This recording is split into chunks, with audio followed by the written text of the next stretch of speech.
Hello, everyone, and welcome to Smashbox TV's podcast 348. Terry Miller, the disc golf guy, back in the studio, alongside Johnny V. The way it should be.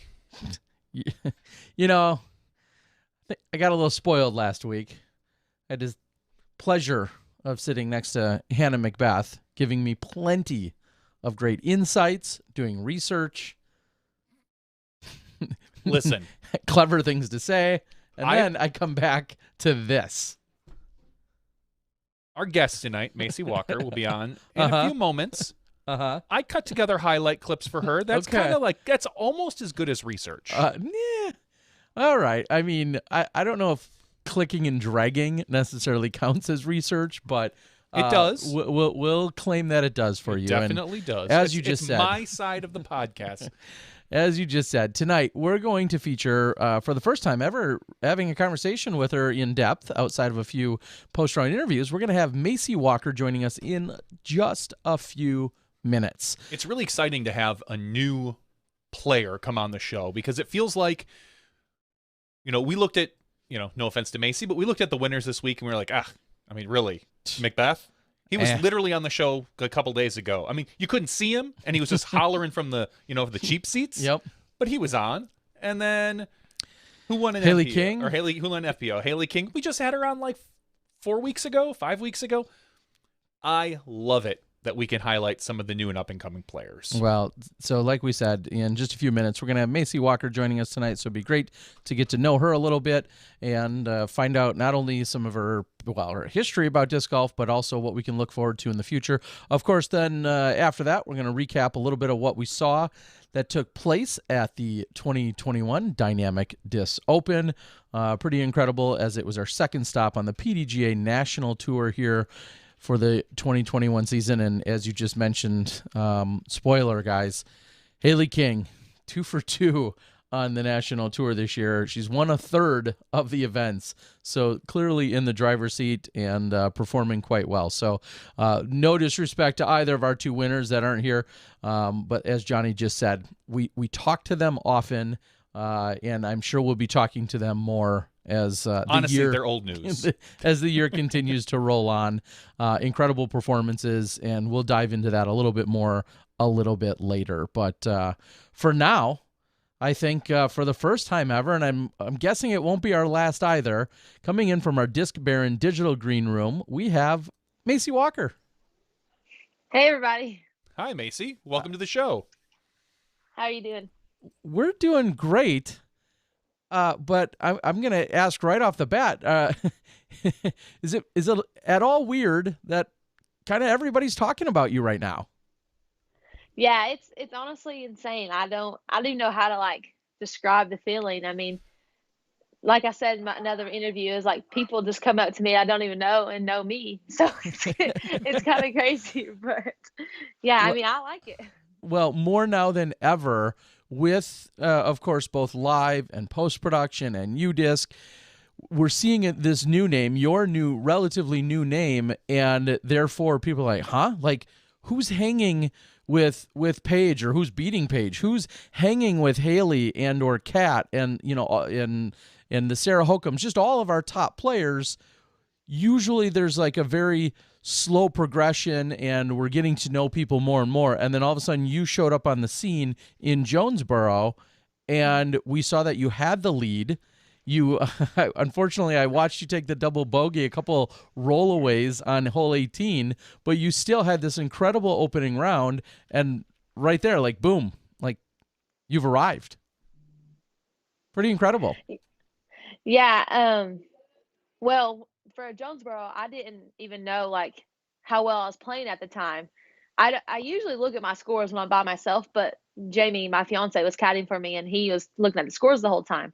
So he didn't say anything. And then we saw a camera guy come up to me on 18. He's like, you know why they're coming up to you? And I was like, why? And he was like, because you're leading. And I was like, no, I'm not. No, I'm not. And he was like, yeah. One of our camera guys? One of the live camera guys? Oh, they shouldn't be doing. No, your fiance. Oh, your fiance did that, right? Yeah, Yeah, no, yeah. yeah. He worked He you. told me I was like, Oh, I yeah, thought you said one of our camera guys came up to you and was like, that. I was like, wow, that's oh gutsy of no, him. no, No, no. no. But it was good because I would have ran my putt anyways on 18 if Sure. I was winning or not, because might as well. Everybody was watching, But I just happy I made the comeback here.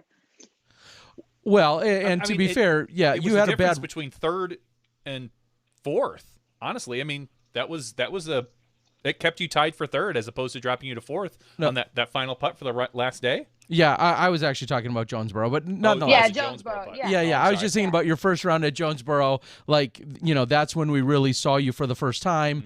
And then you actually had a bad rollaway, which I don't, you can't put on you at all. It was a terrible Yeah. rollaway that resulted in that. So we're going to rewind. And normally we don't do this or have to do this, but I'd love to rewind all the way to really the start for you in terms of disc golf. Like, give us kind of this just outright basics. Like, when and where were you first introduced to disc golf? it was with my fiance. He played a lot before we met, and he started, I think, his freshman year in high school, and we met his sophomore year.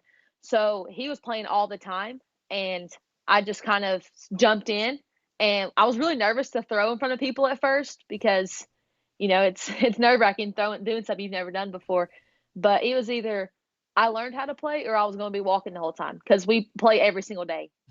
So I just learned and I fell in love with just the competition side because I I was natural at it with softball, and I honestly backhanded first before I forehanded. And Okay. it's and I couldn't even forehand probably 2 years ago at all.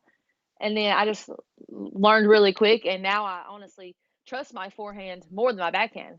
So Well, yeah, let's back up. I mean, you you said you couldn't 2 years ago. I mean, your first yeah, PDGA event and list starts in 2018, and in 2018, I'm looking at your statistics. Well, first of all, your PDGA 104187.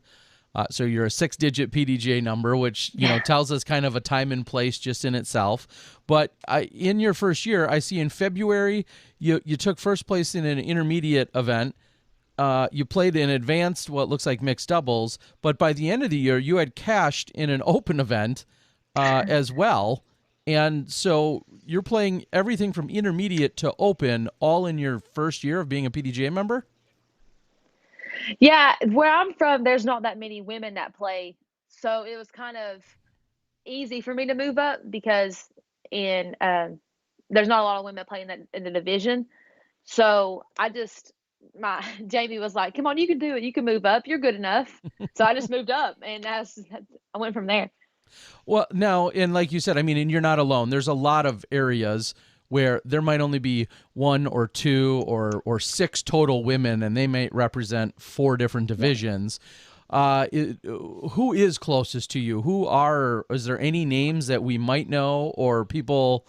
Obviously, you're in Tennessee, but is there anyone that's really close by? Well, Heather lives about an hour from me. Okay. So when she first started is when I kind of first started. So we've been playing together for a long time. Well, a long time, but I remember. I think it might have been one of my beginning open tournaments, and it might have been her first one too.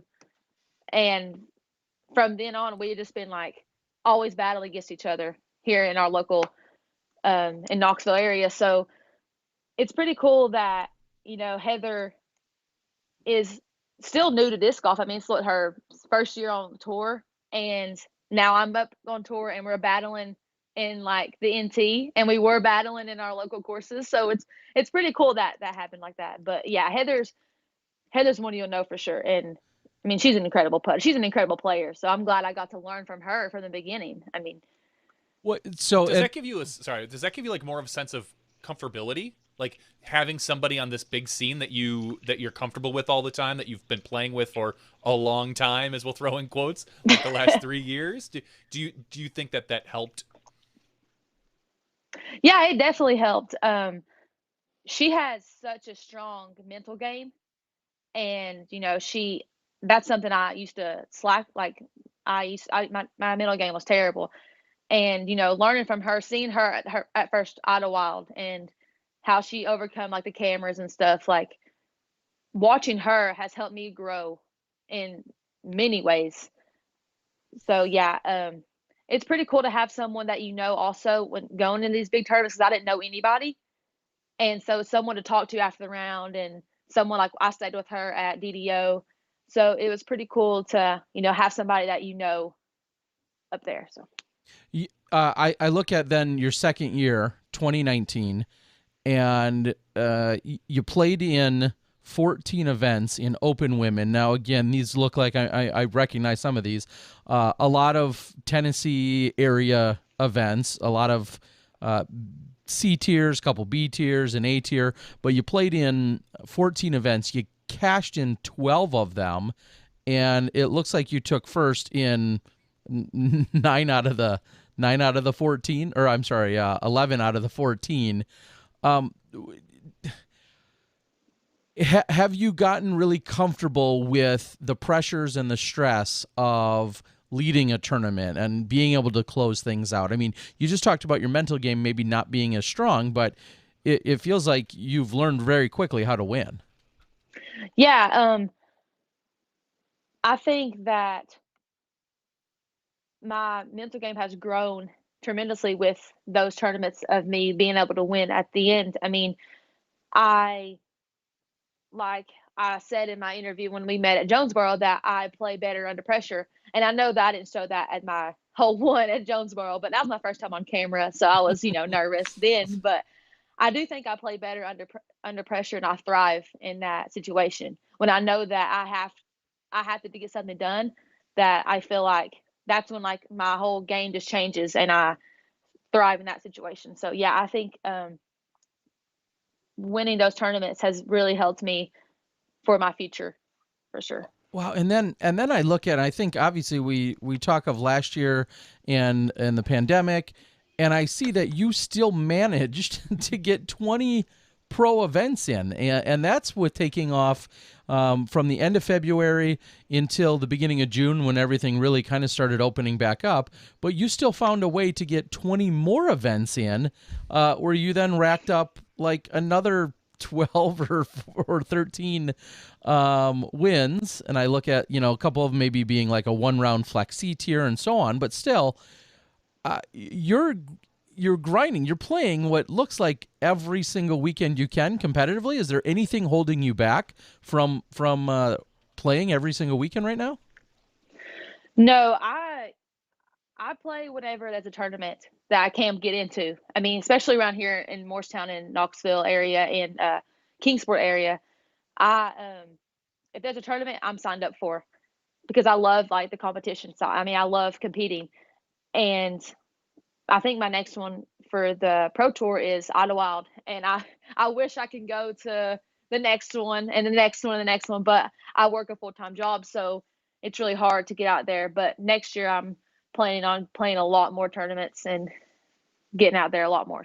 So let's start there. I have so many questions. They just keep bubbling. As I am looking at one of the few events you didn't cash last year, you were one spot out. You probably remember this. You were one spot out of cashing at Idlewild in a very large field of 32. You finished 17th, just below Lisa Fakis. So you were very close to still cashing at one of the bigger events.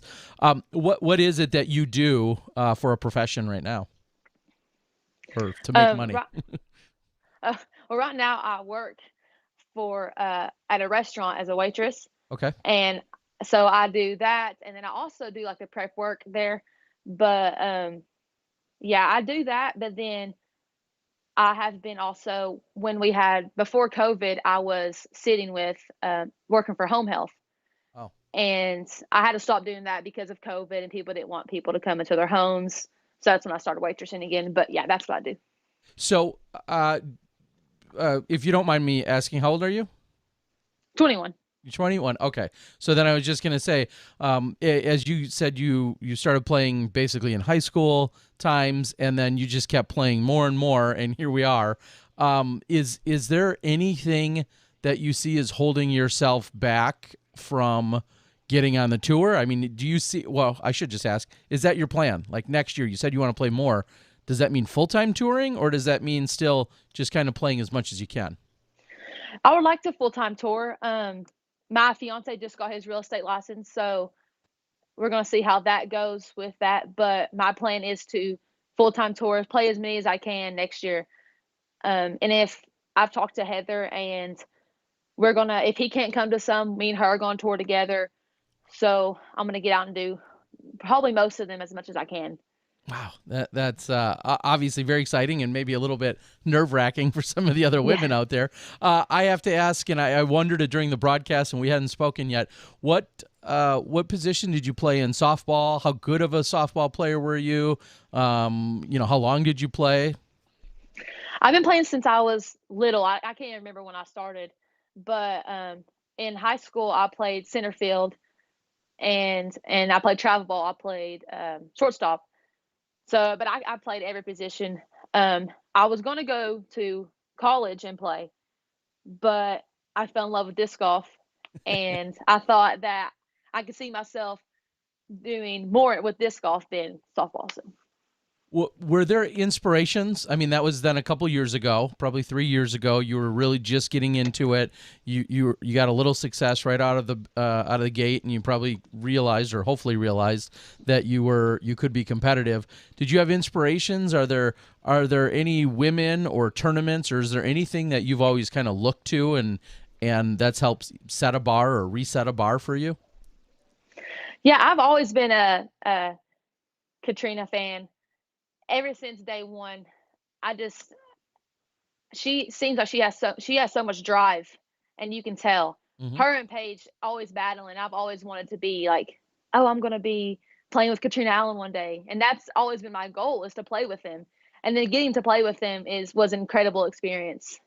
I can't even describe, like, Paige, after I took my double bogey on hole one at Jonesboro, came up to me and gave me a fist bump. I've never spoke to her before, and was like, don't worry, you'll shake it off. Like, it's your first time. And that really meant so much to me for her to do that. So yeah, that just being able to look at them and say, hey, they can do it, so can I, so that really helped watching on coverage and stuff. But yeah, I can't say enough about, we have this Frisbee family, as I like to say. And even though there's competition, and even though you guys are going up against one another, and even though the FPO division might be small and very competitive, the fact that you get, that kind of a response out of a 5-time world champ, speaks volumes of Paige. And I think it hopefully speaks volumes about disc golf, it's an individual sport, but yet, sometimes a fist bump or a kind word can go so far when you're out there on the course. If you had to say you feel like your game, you're playing your own game, but if you had to say it was like anyone else's out there in any way, whether it's your driving or your putting or your skill sets or whatever, is there anyone whose game do you think you're closest to right now? I think me and Haley have a similar game. We both can forehand, pretty good forehand. We have pretty good backhands. The only thing that her putting is better than mine, I would say. But I think that we have similar game plans. Do you consider yourself an aggressive player? Yeah, I do. Where does that come from? When I need to be. Okay. Where does that come from? I don't know. I've always been super competitive, and I don't like to lose. So when I know that there's like an opportunity that I can do better and I can win, then I'm going all in. And I didn't care, like when at the last tournament, I didn't care if I took like a 7 on hole 17. I was still going to run it. I didn't care if there was OB behind it. I was still going all in. So that's I forgot what you asked me, but yeah, that's no, that's fair. And I guess then kind of circling a little bit backward would be, what have you taken from softball? Again, very different, a team sport. There's so many, of those moving parts. What do you feel like you've learned and where you maybe even excelled in softball? What can you bring over to disc golf? Physical or mental? Is there anything that you're tying them together? Or do you feel like it's just a totally different world? Well, what I like more about disc golf than softball is it is individual, and if I make a mistake, it's on me. And like with softball, if you make a mistake, your team's there to back you up, and you can still win the game. Mm-hmm. So that's what I really like about disc golf. It's like it's all on me. But I really think that softball has helped me with getting my legs and my hip into my throw, into my forehand. I don't think I would be throwing as far as I can or forehand as far as I can without playing softball. So that really helped me a lot. So we have to ask a little bit about, you said forehand and backhand. By the way, Haley's on the board. She says, bruh, she's good. I can't wait to compete with her more. So that's out there. But you say your game is a lot like Haley. Haley's known as a long thrower. What type of distance are you putting up right now, forehand and backhand? Because it seems like you have a pretty good pull behind you. Yeah, I think I can get 400 feet for my backhand consistently. If I like 380, I could push over more than 4, but that's like on a good day. But for my forehand, I would say around 350 would be where I can get it. Very wow. solid numbers. Yeah, and those are great numbers. Do you feel like you struggle at all? Where's your biggest weakness right now? I was going to say, do you feel like you struggle with your accuracy, but I'll leave it more generic. What do you feel like is the weakness in your game, if you have one? I would say my putting. My upshots, they're not the best, but they're 15 feet away. If I can't make a 15-footer, then, So my putting's definitely my weakest. It's always been my weakest point. I've always done like a push spin putt. Mm-hmm. And I'm trying to work in a more of a spin before Idlewild. So maybe my putt will change before then. I've been working on that since I've been back. So she takes third at the national tour, and then she's like, I might just change up my putt next time. No sweat. Well, and it's funny that you talk about maybe developing more of a spin putt, and then I'm already thinking ahead to your sponsor Dynamic Discs, and then I think about Eric McCabe. And Eric McCabe, when I reached out to him at Jonesboro, I just very generically said anything I should know. And he just had a glowing response of like, no, she's like the complete package and she's really good at everything. And that to me meant a lot, that he's obviously got a ton of faith in you and that he obviously recognizes the skill sets you have. Say that, though, right? So, spin, he's one of the best spin putters ever, as much as we don't see him necessarily every weekend. But talk about the sponsorship. I mean, you're stepping onto the scene. You've got this sponsor already. I'm guessing it was that a year or two ago? How did that all come about? And yeah, I guess just kind of break down your sponsorship a little bit. Yeah, I was on the Discraft Underground team for like 3 months. And then I live really close to Zach Melton, and he has been talking to them about me for a while. And he actually introduced them to me, and they reached out, and I'm super glad they did because I really love being on Dynamic. I mean, I love every plastic that they have. I don't even know if I could see myself throwing any kind of disc. Like the Defender and the Sheriff are my favorite discs. If you ask Sarah Holcomb what disc I throw, she would probably tell you Defender or Sheriff, because when she asked for my hole by hole, it was Sheriff Defender. So yeah, I really like their plastic. And then everybody there is just like such a family. They will listen to you, and I mean, they'll help you through anything, not even with disc golf. If you have something wrong, they'll help you. And I really appreciate that. And I'm on the Fusion team right now, but maybe next year if I'm full-time touring, I'll be on the tour team. Well, you keep putting up numbers like that, I don't think they're going to have a choice. Yeah.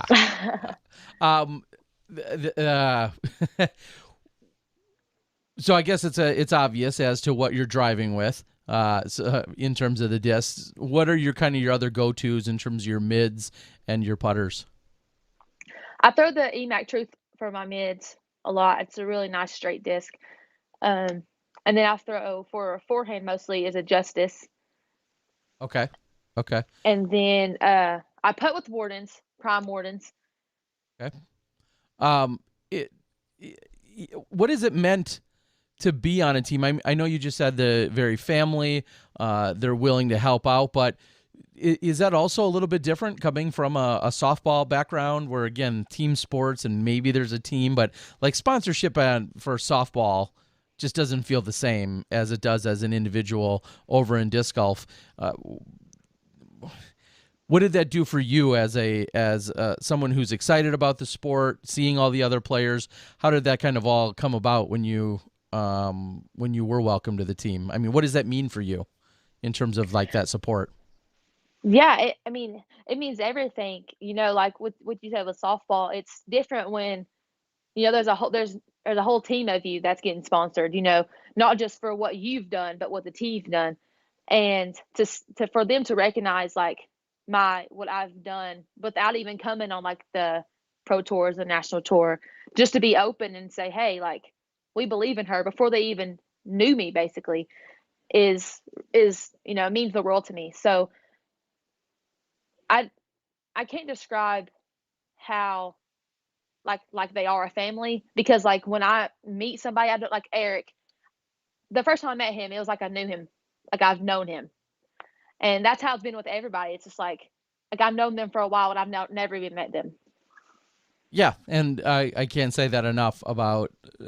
Obviously, there's a lot of great teams and a lot of great manufacturers, but just like as we all spent that time in Emporia this last week, that family, that togetherness, those vibes and those feelings that you get, I feel like that's one place where they excel, possibly more than any other team. It's just you really do feel like you're part of a family when you're within that ecosystem or within that unit.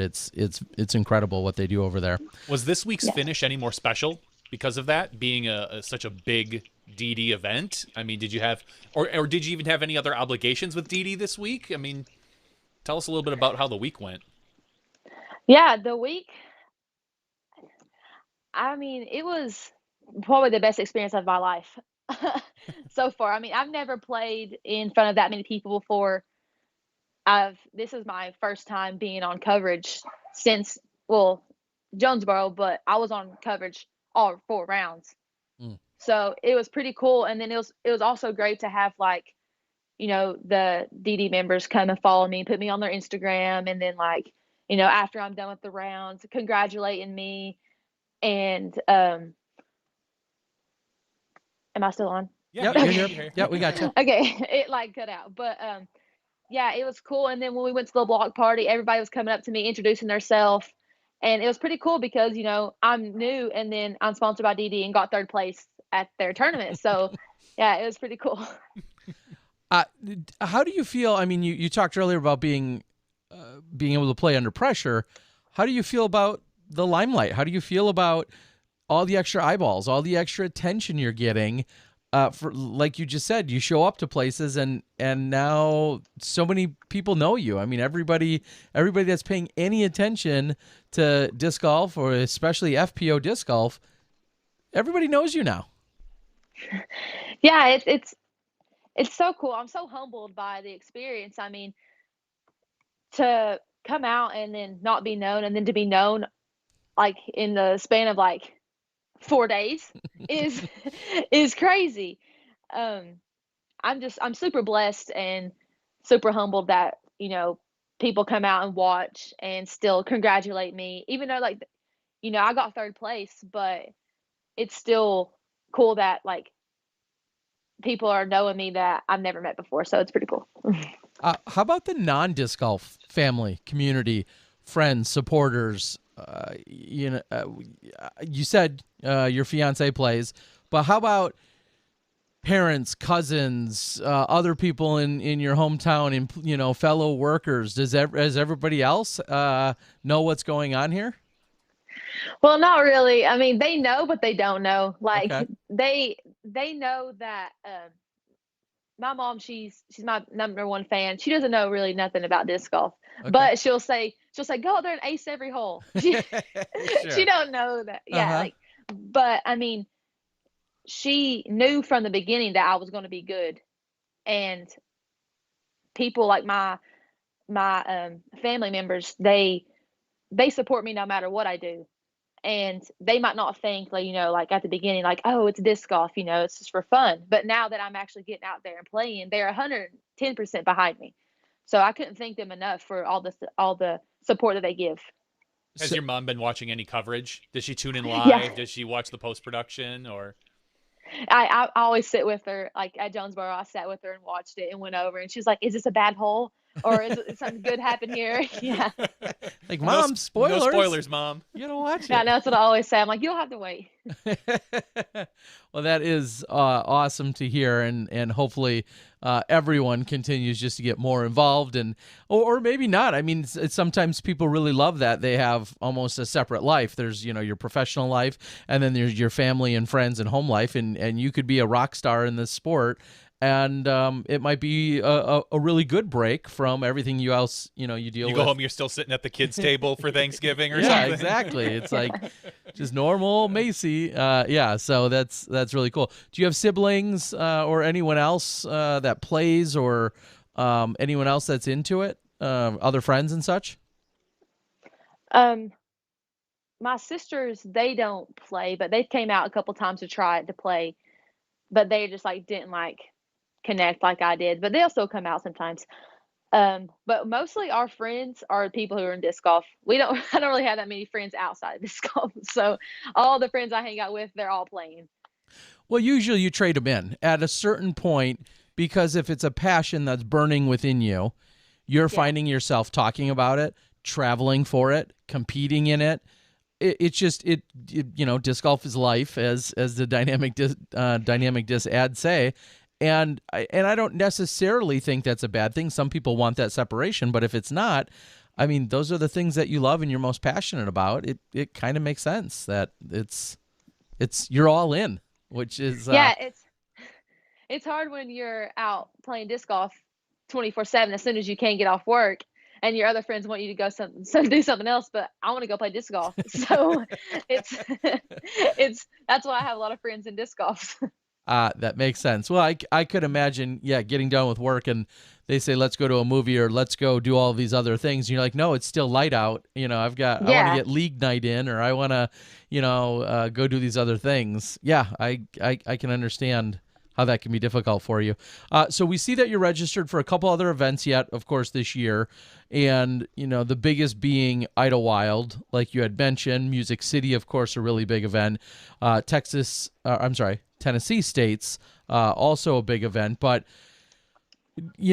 2, 4, 6, I see about 6 or 7 total events currently that you're pre-regged for.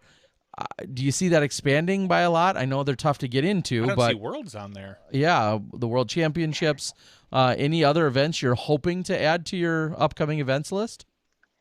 Yeah, I wanted to play a lot of the tournaments, but they're all full now. Everything's filling so quick. And I'm going to play a lot of local stuff and as many stuff that can come in, more A tiers that I can get into.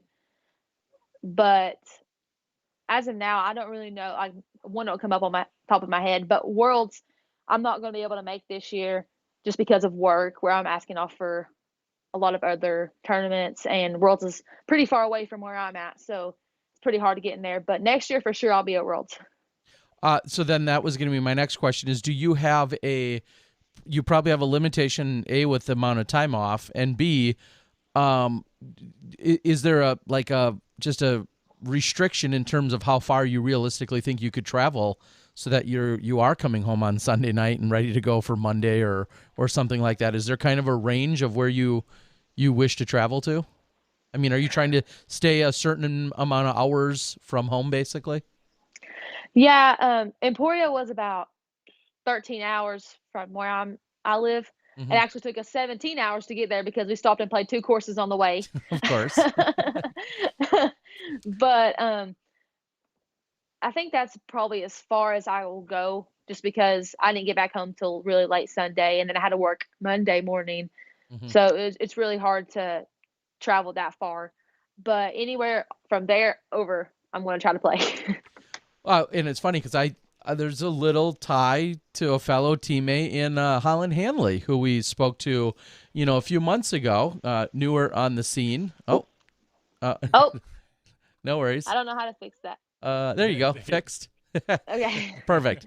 Newer on the scene, also picked up by DD, and then also still trying to juggle, a full-time job for and now, travel and and maybe disc in golf. kind of a stage of like, hey, is disc golf full-time? Could disc golf be full-time or not, and whatever. So I see some similarities there for sure. Is there an event that you're dying to get into and you'll go if you can get in this year? Is there any other event that that's realistic for you to go to, but maybe you're on the waiting list? Anything like that? I wanted to go to Ledgestone. Mm. That was one I really wanted to go to, but when I realized it was full, the wait list was like really hefty. Yeah. So Okay. I don't think I'll be getting to that one. But one that I'm really excited about is Idlewild because that was my first pro tour event, and to see like how much I've grown since then. I'm really excited to play that course and to hopefully to do a lot better than what I did. I mean, I did good, but I'm hard on myself more than I should be, but Well, that's that competitive nature, That's how you that get sports better. background, yeah.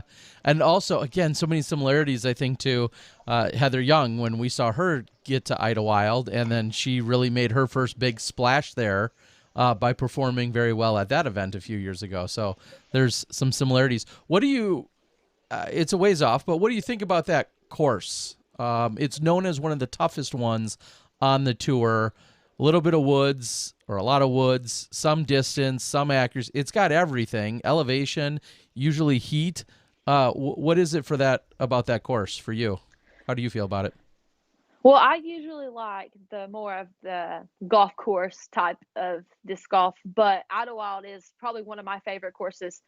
It's beautiful out there and it's challenging, and you don't have to throw necessarily as far as you can on every single hole. There's a lot of placement shots, and I really like that. And it kind of reminds me a lot of a course that we have here, but like if I combined them. Okay. So yeah, I really like the course. So then that begs the next two questions, which is, what's your favorite course locally, and then what course are you most looking forward to getting to in general? So what's your favorite course locally, if anyone knows the area? My favorite course is about probably Sugar Hollow. It's it's a course in the Kingsport area, and that's my favorite course. It's wide open, but also wooded at the same time, so I like Okay. it a lot. And then the one that I'm looking forward to most again is at Winthrop. I love that course. My favorite course I've ever played, and I'm excited to play there again. I'm so happy I got in. Wow. Okay. Yeah. So, with regard to the women's national championships, that's what you're talking about, right? Yeah. Did you play in that last year? Yeah, I did. Okay. Yeah. And how did you? I mean, you finished sixth there for $825. So your largest paycheck in a single event. I mean, how ecstatic were you about that? That's pretty incredible. Yeah, I was super excited to get sixth place, but then I'm also really hard on myself, and I knew that I could have done better. So it's I'm excited to go there again because after playing that course, I know that there's so many chances for me to get birdies there. And so I'm just excited to go back and just shred. That's all I want to do is go back and just play. So, the few times that I've seen you, your fiance Jamie, it's Jamie, right? Yeah. He's been on the bag. Does he play in tournaments? Is there gonna have to be a talk about when he's gonna caddy versus when he gets to play? Like what have those conversations be are those like, and how competitive are the two of you against one another? Yeah, he plays all the time. He plays tournaments. Um, right now he's more focused on letting me play the bigger ones. but we are really competitive at home during practice rounds, during anything we do, we're competitive. So it's really nice to have someone that I can play with and be competitive with. We always put like stuff on the line, like if I win, we get to go where I want to eat, or if you win, we get to go watch this movie. So it's pretty cool. How close are the two of you overall skill wise? Um, oh, I don't know. He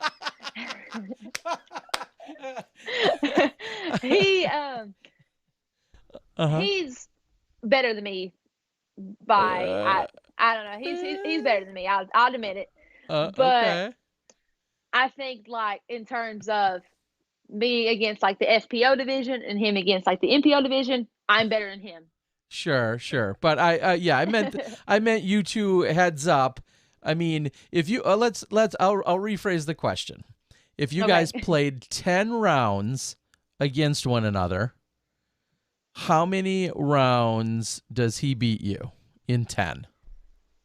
Okay. I'm gonna say 7. Okay. And that's because maybe the other ones I can get into his head a little bit. All right, mind games. All right. Whatever you got to Yeah. do, right? Yeah. Yeah. Um, off the wall, very off the wall question, but I think of Tennessee. I think of Chris Dickerson. Everybody knows his eating habits of chicken. He's famous for it. Where's your favorite place? You just mentioned playing for a dinner spot. Where's your, if you're out on the road and you need something to eat? Where's the first place you like to pull into? I'm always down for Cracker Barrel. Okay. Me, Okay. every time we're on the road, I'm like, let's go to Cracker Barrel. I like their chicken and their macaroni. So Okay, good. It's certainly good to know. And you never know. I mean, it's kind of an off the wall question, but we've also seen and heard crazy things. There could be someone who knows somebody that is a general manager, is a higher up at Cracker Barrel, and next thing you know, you got a Cracker Barrel. I mean, anything is possible. So it's yeah, worth I mean, putting I it would out take there. it. What have you thought about, and how much you've followed along when you're not playing? What have you thought about the growth of the FPO division that we've seen in the last 2 or 4 or as many years as you've been along? Maybe describe where it was when you started and how much you think it's changed since today, or changed to today. What do you think about the growth overall of the FPO division and events? Yeah, it's incredible. I mean, players that nobody's heard of are just coming out of nowhere and playing well. And I think that, I'm somebody who just randomly came up and got fourth and third. But like, there's many people like me that are out there playing, and it's exciting to see that. And I hope that I'm an example for the girl who's just like me out there. It's like, hey, you can do it too. Like you can go out there and you can play, and everybody will be nice and welcome you and stuff like that. So I think that like when I first started, it was Katrina and Paige battling out, and it's still like that too today. But like Haley King wasn't here, now she's like Mm-hmm. incredibly in the disc golf community. So I think that there's so many women out there that are playing that are just like kind of too scared to go out and do it, and I just say go for it, because you never know what can happen, and you only live once, so might as well. That is that very wise words. I totally agree. What do we need? Again, you're a fresh face and a fresh perspective, so maybe it's one of the best ones. What do we need to do to get more women out on the course? I know you just talked about encouraging them and welcoming them, but how do we get more women into tournament play? What do we need to do? I think that it's just being more like encouraging, like, hey, you're doing a good job, keep it up. Okay. It's not like, not only it's competitive, yes, but if you come out to these tournaments and you play, everybody's gonna welcome you. And I think that some of the women are just scared to come out, and they think that people are going to judge them on how they play. And I think that if people go to like maybe one of their local leagues or something like that, they'll see that that's not how there's going to be people out there who will judge, and that's just how it is. But, there's going to be plenty of people out there who help you and want to, help grow your game. So I think that it's more about just getting out and going to your local leagues. And, and where I'm from, there's not a lot of women where I'm from to play. So I stick to playing with a bunch of, Jamie's friends. And when I first started, it was really hard because, like I said earlier, I was nervous to get out and play. People were going to make fun of me. But once you get past that stage of nobody's going to make fun of you, everybody had to start somewhere. Mm-hmm. You just realizing that. And I think that it's not really nothing that like we as a group can do. It's something that like you as yourself can do, just to get out there and just go for it. So that's what I think. It's more individual. Do you think we have a hard time with people knowing about the sport, knowing what it is? I know you just said we need more people just to get out and do it, but is the challenge that they're not going out there and playing, or is it the challenge maybe they don't even know about the sport and what it has to offer? I think that a lot of people don't know about the sport. Like, I didn't know anything about it when I first started at all until Jamie introduced me. So I think maybe going out and just walking around, just people you don't even know, and just saying, hey, like, I played disc golf today. Would you like to come join? Sure. Or something like that, So speaking of welcoming and getting more people involved, this weekend women's global event is taking place. I think I saw you signed up. How far away is that from you? What course are you going to be playing? And give us some details on this weekend for you. I was signed up for an A tier, but I dropped it because it was like I think 4 hours away, and I just traveled so much, and I would have had to get off work, so I just dropped it and then signed up for the women's global event. And it's only 45 minutes away from me. It's in Knoxville, Tennessee, and it's at Tommy Shumpert, and I've played there a bunch of times. So I'm super excited to play that, and I'm playing against Heather, so it's gonna be cool to have a little battle. Yeah, and looking at it right now, and this, I'm guessing, these will probably update in another week or two. But right now, Heather is listed at 951 for her rating, and you're listed at 938. So obviously very close. I think yours is probably going to climb even more after the performance at the DDO. Dare I say, do you have a number in mind? Do you think about ratings? Do you worry about ratings? Are you sitting there on a Monday night or a Tuesday morning just hitting refresh, ready to see what your rating's going to go to? Okay. So what do they mean to you? What do they symbolize for you? Well, it just shows how, like, the play, how good you are compared to everybody else, I think. It just shows like how you average in the tournaments. And my goal for this year was to be 940, but I'm 938, so I'm 2 points away. Mm-hmm. So I raised my goal. Now I want to be 950 by the end of the year. So that's my goal for this year. And if I get close to that, then I'll raise it up again. I'm just going to try to keep climbing. Okay. Well, with 988, 964, 969, and 971 round ratings, I think you're going to be on the right track. Those depending on when the next update is, those could be even double weighted. Mm-hmm. And depending on what you do this weekend, I very much see your rating. You're going to blow the 940 out of the water, and you may even get right to that 950 right away. So you're going to have to keep pushing yourself to whatever that next number might be. Which is definitely incredible, to see someone who's only been playing a few years come in and just like that, you're hanging at least, obviously a third and a fourth and a third place finish is one thing, and then having one of the better ratings out there is another. Clearly, you're doing all the right things there, which is incredible. So, what about this weekend's format? This will, I believe, be your first women's global experience. Or no? It's my second. It is, okay. I got third in my first one. It was like one of my, I think, second years playing open, maybe my first time playing open, I think. I got third. Okay. But I love the women's global events. I think it's a great way to get women out there playing, and they have their caddy with them, and it's just I like going out there, and I hope that when I go Saturday that I'm going to go out there and try to help some women, like if they ask me some questions about their form maybe, or like what this they should be throwing. Like I'm super excited to go out there and help them with that. Yeah, looking back, yeah, you're right. In when we had the last Women's Global, which was 2018, that's when I believe you may have even taken your first cash. You had finished in third place there. A couple other names I certainly recognize. In fact, I think I know everybody else that you played against at the time.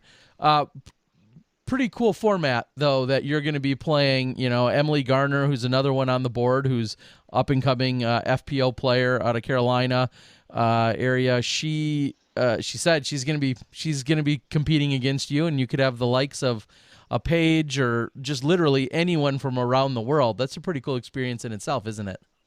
Yeah, it really is. All right. I have to ask, because somebody else mentioned it on the board. Do you have, or is it a little signature celebration when you hit the big ones? You got up, yeah. You give the little, the flex, the lower flex. Yeah. Are we gonna see? Are we gonna see like a silhouette on a disc of like the Macie Walker flex? Like what? How did that come about? Yeah. Where did that come from? We might.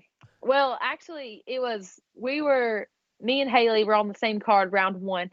And I made like a 15-footer, nothing special, and I like flexed on her, and she was like, "I was gonna do that. No, you have to keep doing that from now on."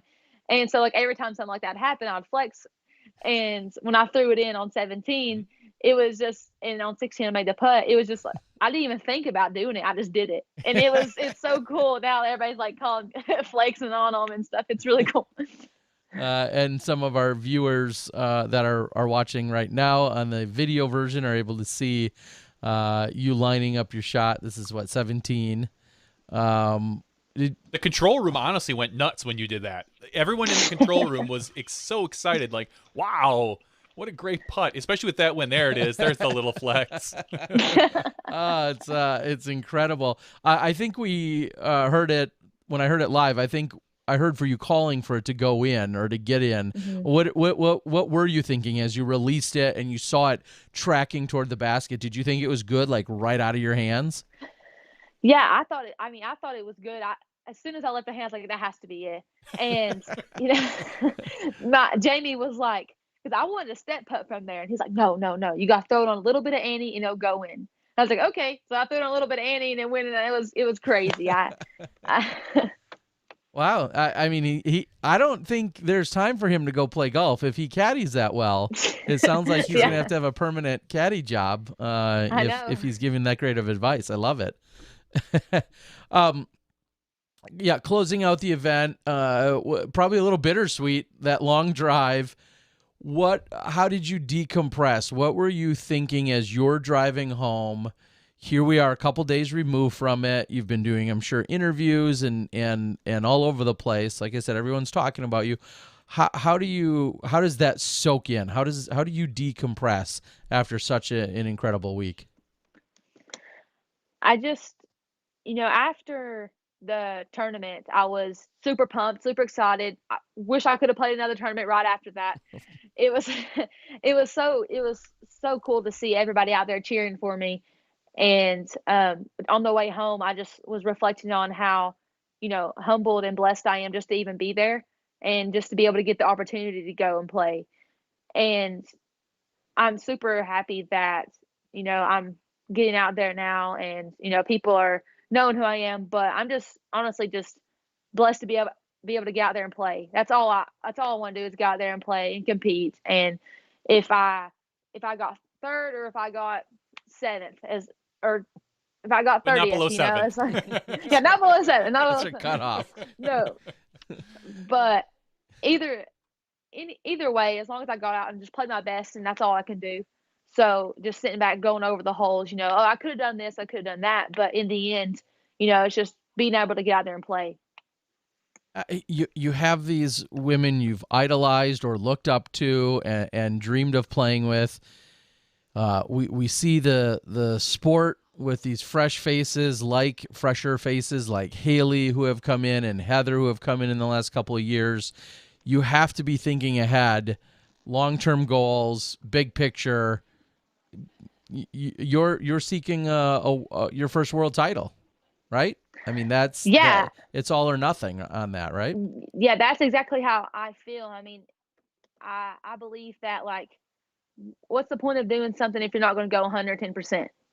So that's what I want to do, and you know, one day I do believe that I will win a world title. I mean, I go out and practice every single day, and that I'm going to be pushing for that as hard as I can. I practice all the time, so I want to get a world title, and I want to be one of the greatest players, and that's my goal, and I'm going to push for that. Yeah, this year, as you said, you're gonna let maybe someone else have a chance this year, but then come 2022, the gloves are coming off and you're going after that first world title. Full Yeah, flex. full flex. Full flex Yeah. without the gloves. You're gonna be coming after it. We're Pro Worlds, is that Emporia next year? It is. Yeah, So it I is. I'm mean, excited. come on, like the story It lines is up. writing itself right now, right? Yeah, and that's exactly how I feel about it. I mean, I think that those courses are set up really well for my game. So if I can just get my putting to where I want it to be, I think that I have a really good chance of going in and doing really well there. So, but Yeah. Haley said she wants to get a world title before she's 21, so maybe this is her year. Okay, well, it's gonna be your last chance then, according to you. Yeah. I love it. All right, is there? I know we just threw a lot of random questions at you. Thank you so much for giving us so much insight and backstory. Is there anything we're missing? Is there anything we should know where you're like, you really should have asked me about this? It could be anything too, disc golf, life, whatever.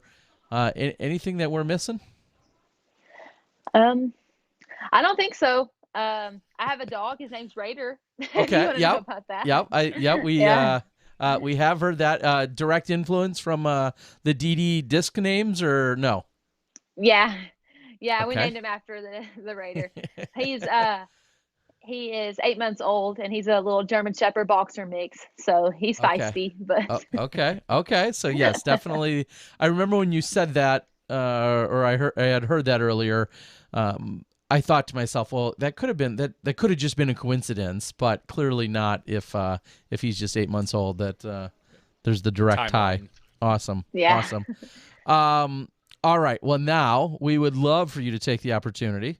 If you don't have anything else, we'd love for you to take the opportunity, thank any supporters or sponsors or any shout outs that you want to throw around out there. We'd love to hear it.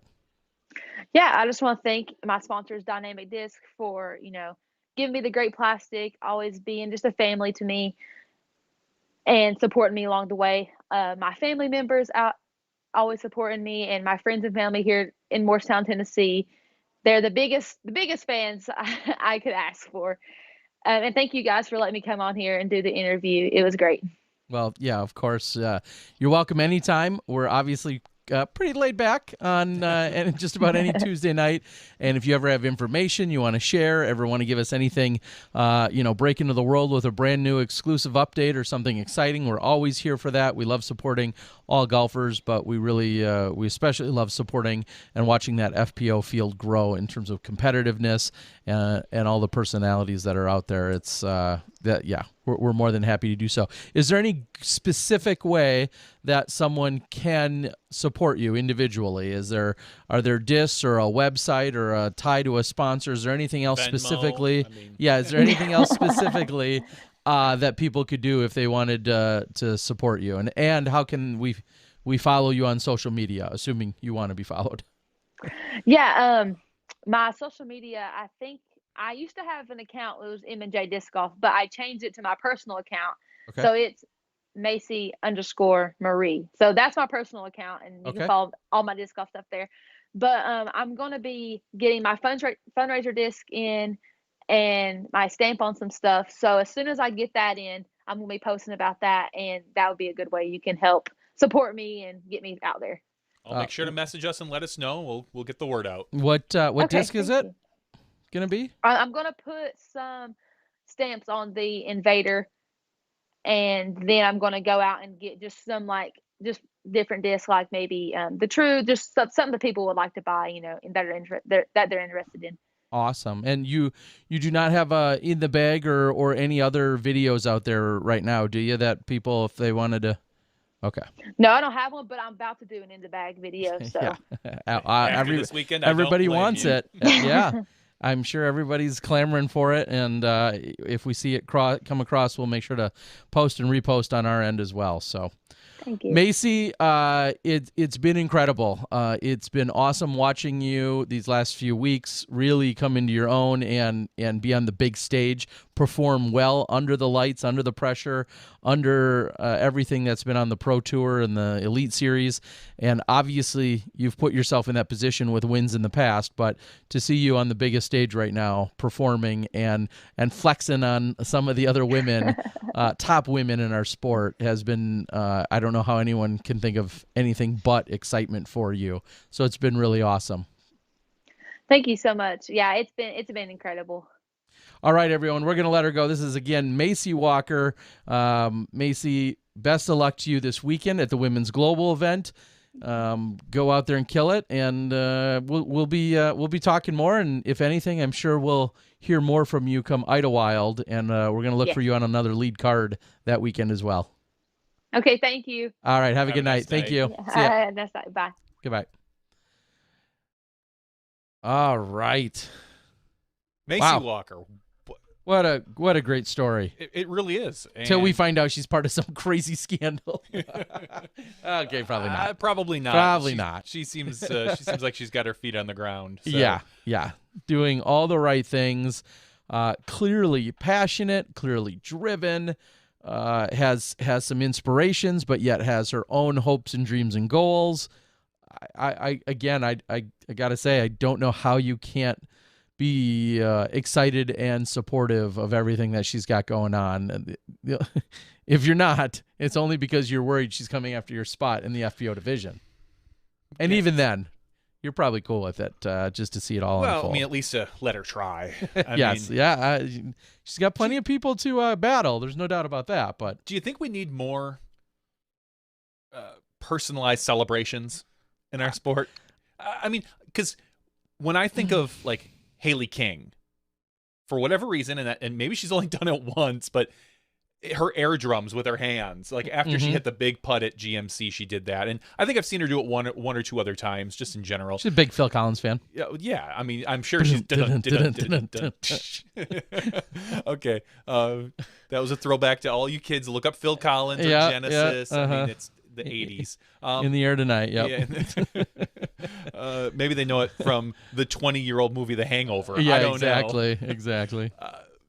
But we see that. I mean, we see obviously, Macie and the Flex. We've got some in the MPO as well. We've got the Bazooka. Yep. Do you think we need more of this? Yeah, I mean, why not? How can you?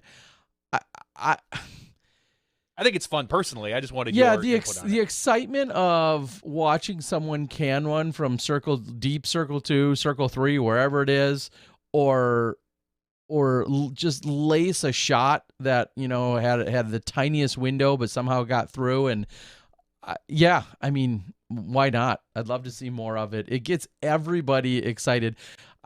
Like you said, the control room in Milwaukee erupted when that putt went in. Obviously, Hannah and I and Big Germ erupted. I mean, you see there was somebody in the background, I forget who it was, but you see a couple people in the background jump for joy and kind of erupt when that happened. I mean, it was just so awesome to see. Yeah, I just vaguely remember seeing it. Maybe you could throw it up on screen full. Watch this again? Why would we want to do this, Terry exactly. Miller? Why would we watch such a great putt from Macie again? You see Pavo getting into place. Yep, that's our cameraman. There's someone off on the left side of the screen. Yeah, somebody really excited. in white. Oh, is that Kona? Yeah, that's Kona. You see her jump up with excitement. Here comes the Flex. Boom. Oh, perfect.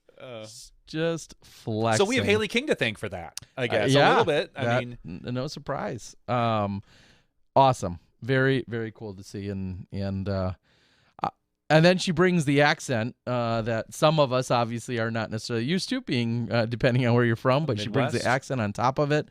How can you not cheer that on? So, again, one last time, thank you, Macie, for joining us, and thank you for Dee Dee and everyone else recognizing the skill sets and the encouragement that she's got and what she's going to bring. So with that, Johnny, let's do a full-blown quick recap of FPO DD. Yeah, I feel really weird and out of place because normally, I'm cutting the show during the weekend. I get to watch FPO. This week we had we had someone who stepped in and did some show cutting on the side. So I kind of stepped away from the video a little bit, and I was monitoring more the whole control room. And I've always said when I'm behind the the keyboard, I don't get a good chance to watch the golf, but I kind of get a general feeling. I had even less of that this weekend. So talking about FPO, Haley King just kind of stormed the field. Hey, 6 strokes she wins by. That I believe it was that third round where she just kind of made a massive run. She went 5 under to Kat's 1 under. That is correct. 1, 2, 3, 4, 5, 6, 7 birdies, 2 bogeys. Kat shot, like you said, 1 under. Macie Walker that round was at 2 under to keep her in a tie for third. But Haley with the phenomenal third round. And it was really funny. I think I told you this. Going into that third round, Kat had, I believe, like a 3-stroke lead or something, or 4-stroke lead. And our producer Mo was kind of like, ugh, this one's written. Like it's almost, on this big long course, who's going to beat Kat, who is just a phenomenal driver. And then of course Haley King goes and shows Mo what's up. Round 4, then Haley, just maintains, shoots 2 under par. Heather Young shoots 4 under par. Yeah, and as you say, that there was kind of a rocky start. Now, albeit windy, and so understandable. Was very, I mean, but this was this the highest winds they saw all weekend? I think it was out there on Sunday. They had a little bit of everything this weekend. They had nasty rain on day 1. No, was that day 2? Day 1. Day 1, and then the day 2 wasn't too bad. Then you Correct. Then you go to a new course, an Emporium. There's a little bit of wind, and then day 4, I can't count. Day 4, it was just like 25 mile an hour gusts that were happening. So it was an interesting weekend to see a lot of different styles of golf and a lot of different weather, most certainly. But Haley King taking first place, second place Katrina Allen shooting 9 under par, third place Heather Young tied with our guest tonight, Macie Walker. 5th place, Kona Star Panis. 6th, Missy Gannon. 7th, Valerie Manduano. 8th place, Emily Beach. Emily plays very well at the DDO. She's got, that's where kind of she made a little splash a few years ago. So she's one of those people to keep an eye out on at this course. Tied with Jennifer Allen. And in 10th place, Sarah Gilpin, tied with Maria Oliva. So congratulations to the women. So what did you see? You got to sit with Hannah for the FPO. What did you notice about the FPO this week? One thing that jumps out at me is when we look at ultimately Haley winning by 6, all 6, they were tied up with 6 holes to play. If you scroll back up, there is from 14, I think when they came into 14, they were all knotted up. Or it was pretty close to knotted up. It was very close. And so you see Katrina bogeyed 14, 15, 16, and 17. And in that same time frame, you watch Haley, go 2 under through those same 4 holes. Yeah, Kat just couldn't keep it on the fairway. Honestly, she found OB on those last 4 holes. So the fact that there was it's crazy to me to think that it didn't feel like that much of a quote-unquote blowout, a 6-stroke victory, because all 6 of those strokes were done in the last 4 holes or 5 holes. And so it's crazy because I if you would have told me, yeah, she won by 6, I'd be like, no, she didn't. It didn't even register that it was really that many because I felt like it was so close for so long, but it was just really those last few holes. And Haley obviously just got it done. And unfortunately for Kat, she stumbled And then even if she would have recovered, Haley looked like she was right on pace with where she wanted and needed to be, getting, again, 2 out of those last 3 holes for birdie, or 2 out of those last 4 holes for birdie.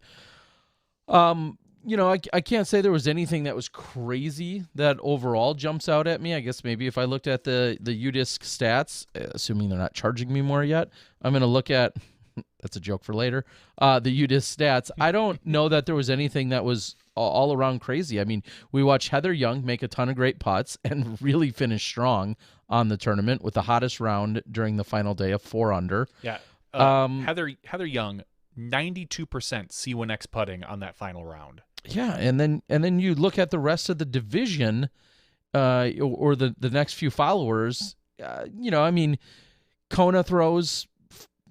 She's got a great arm. Missy's got a good arm. Valerie, Emily, Jennifer, all of the next competitors, almost in that order, do equate a little bit to their power, their overall power. And when you have those kind of wins on top of long courses, power is certainly going to play to your advantage, maybe even a little more here than anywhere else. So no surprises there. Of course, to me, one of the 2 of the other notes to then make, both Sarah Hokum and Jessica Weiss, when it was all said and done, both had to withdraw from the event. Sarah, I saw her Saturday night, and she said she was just in enough pain that it wasn't worth it for her to be out there. And Jessica, who I saw also Saturday night, had been talking about how she spoke the week before about her ribs hurting, and when it was all said and done, she couldn't be out there competing. And rather than prolong and fight through an injury or continue to play through an injury that's just so painful now, she decided that she just wasn't going to go through it. Rest up and recover. Yeah, and I can appreciate. I mean, she had withdrawn. Not often do you see this. She actually ended up withdrawing. She birdied 4 out of her last 6 holes and then stopped. So, it tells you how painful things must have been for her when you're looking at who goes birdie and then says, yeah, I'm done. I'm good. Not too many people. And so I know I chuckle, I apologize, but I mean, just really a testament that she clearly was in pain. Looking at a little bit of additional pressure and some microscope, maybe Paige Shue on the weekend, kind of surprised. I don't know if I want to say surprised. No, there's no surprise there. She's a new mom. She's getting back into things, yeah. She's a new mom who's, less than a year. Her child is 6 months. 6 months. Okay, exactly. I expect my demands, my expectations are high of her. Well, mine too. She's a world champion, but ultimately this is the time of, I give her another 6 months until she can finally get the family life in order. She can get back out on the course. Really, I mean, it's hard to putt when the baby's trying to sleep. I mean, and even after a year, I still Grady get on that. She's got plenty of time, plenty time's on their side for sure, and yeah, of course, only because we know how good she is do we maybe have a unrealistic expectation of seeing her back on the podium or in the winner's circle ASAP. But that's all really just a compliment to her and her game. But if I saw correctly, everybody got enough of Paige Shue on that city. I got my own. Did you get one? Yeah. I told you to bring one back for the studio. As I closed out, I was helping them pick up half bottles at Bourbon Cowboy. Yeah, that's what I was doing on Saturday night. I then Good spoke. Samaritan. I spoke to the owner, and I said, "Hey, do you mind if I grab that cutout?" And we had a good conversation about how we used to do the podcast in there occasionally, and we reacquainted. And long story short, she let me walk out with one of the many Paige Shue cutouts that were around the city. So Paige didn't quite ride shotgun. She kind of had a goofy look at the from the back seat. It would have been so much better to put her just like face out against the window, just flat, without ruining. If I wouldn't have ruined it, if that wouldn't have ruined it, I would have done it. But yeah, Paige. There is a Paige cutout that seemed to make its way back to Wisconsin with me. All. Is it signed? Did she sign it? No, because she was already gone for the night. So unfortunately, I didn't. She get wasn't her at to Bourbon sign Cowboy all night. Not weird. when I left. She was there. She did make an appearance. However, surprisingly, she wasn't there when I ended up leaving. That's strange. I know. Gosh. Who would have thought she would have left by 9 when I did? Yeah, just calling it an early night, Terry Miller. Yeah. MPO. Let's talk. Let's talk about some of the other side of the Dynamic Disc Open. Your winner, Paul Macbeth, by 6 strokes. Say everything I just said. On the, it felt so much closer, and it a little bit sooner though. I felt Paul had it. Not to say wrapped up, but Paul was taking control of the round right by on the about onset. On the onset, he started out with 4 straight birdies, and you kind of felt like, okay, unless something crazy happens, Paul probably is going to take this one. So that's how today's gonna go. Everyone's just kind of like, and when Paul does that, it does feel like he just steps on the field, like that. He's not going to give you the chance to catch up, and at least as a viewer, I'm sure as a competitor, when you're second place Ricky Wysocki, you are still I'll be damned to get and catch Paul Macbeth, but he didn't really give anyone the opportunity. 6 strokes at 9 holes. I kind of was like, all right, Ricky had taken 2 bogeys. Paul had only taken 1. Paul had quite a few more birdies, and so you kind of knew that the game was over in that one. It was fun to watch, but then you had a 2-way tie for second place between Eagle and Ricky, and then 4th place Chris Dickerson. So arguably, 4 of the best 5 players in the world, and tied for 4th. I thought he was 5th. Calvin Heimberg, because he missed that last putt, I thought that dropped him into 5th, but that actually dropped him into a tie for 4th. So your top 4 was Paul Macbeth, Ricky Wysocki, Eagle McMahon, Chris Dickerson, and Calvin Heimberg. Those are your top 5 players. Wait, hold on. I'm so shocked. I know. Hold on. I know. Back up. So let me, Terry. They're all rated like 949, I think, and above. In case or you 1049 and above. No, 949 as well. Too. They're all rated wrong. 949 and above. Yep. As well as 1049 and above. So yeah. let's make that clear. 1049 and above. 6th place. I mean, I don't want to say it's a surprise, but it's a name that not a lot of people know. And Ben Calloway, who's been playing for quite a while. Just usually as more of a regional pro, but he is on the tour now, making his name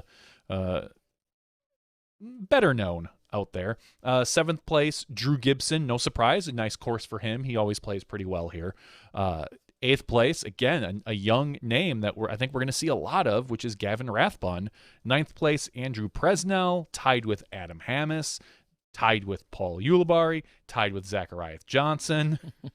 So there was a big tie for 9th right there. And that's kind of everybody. I mean, there's a lot more people down there, but sorry, don't make top 10. You're not getting talked about on Smashbox. No, you're not. Unless a quick. Unless or unless? Unless? Yeah. Did I say unless? I think you kind of. Unless. At least it sounded that way. That's my Midwestern accent. Unless. It's very fitting to have a little extra birthday shout out here today.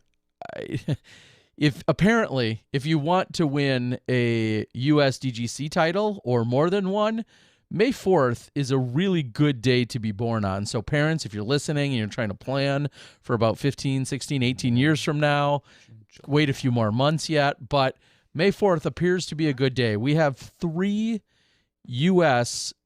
champions who celebrate birthdays today. Mm-hmm. What is that? Five U.S. championships come from birthdays of today.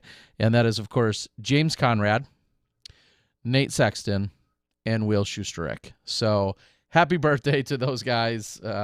Obviously a pretty crazy coincidence for that all to take place on today, but happy birthday to all of them. And one of our Smashies who I enjoyed a malt with on my way home, Leonard Young.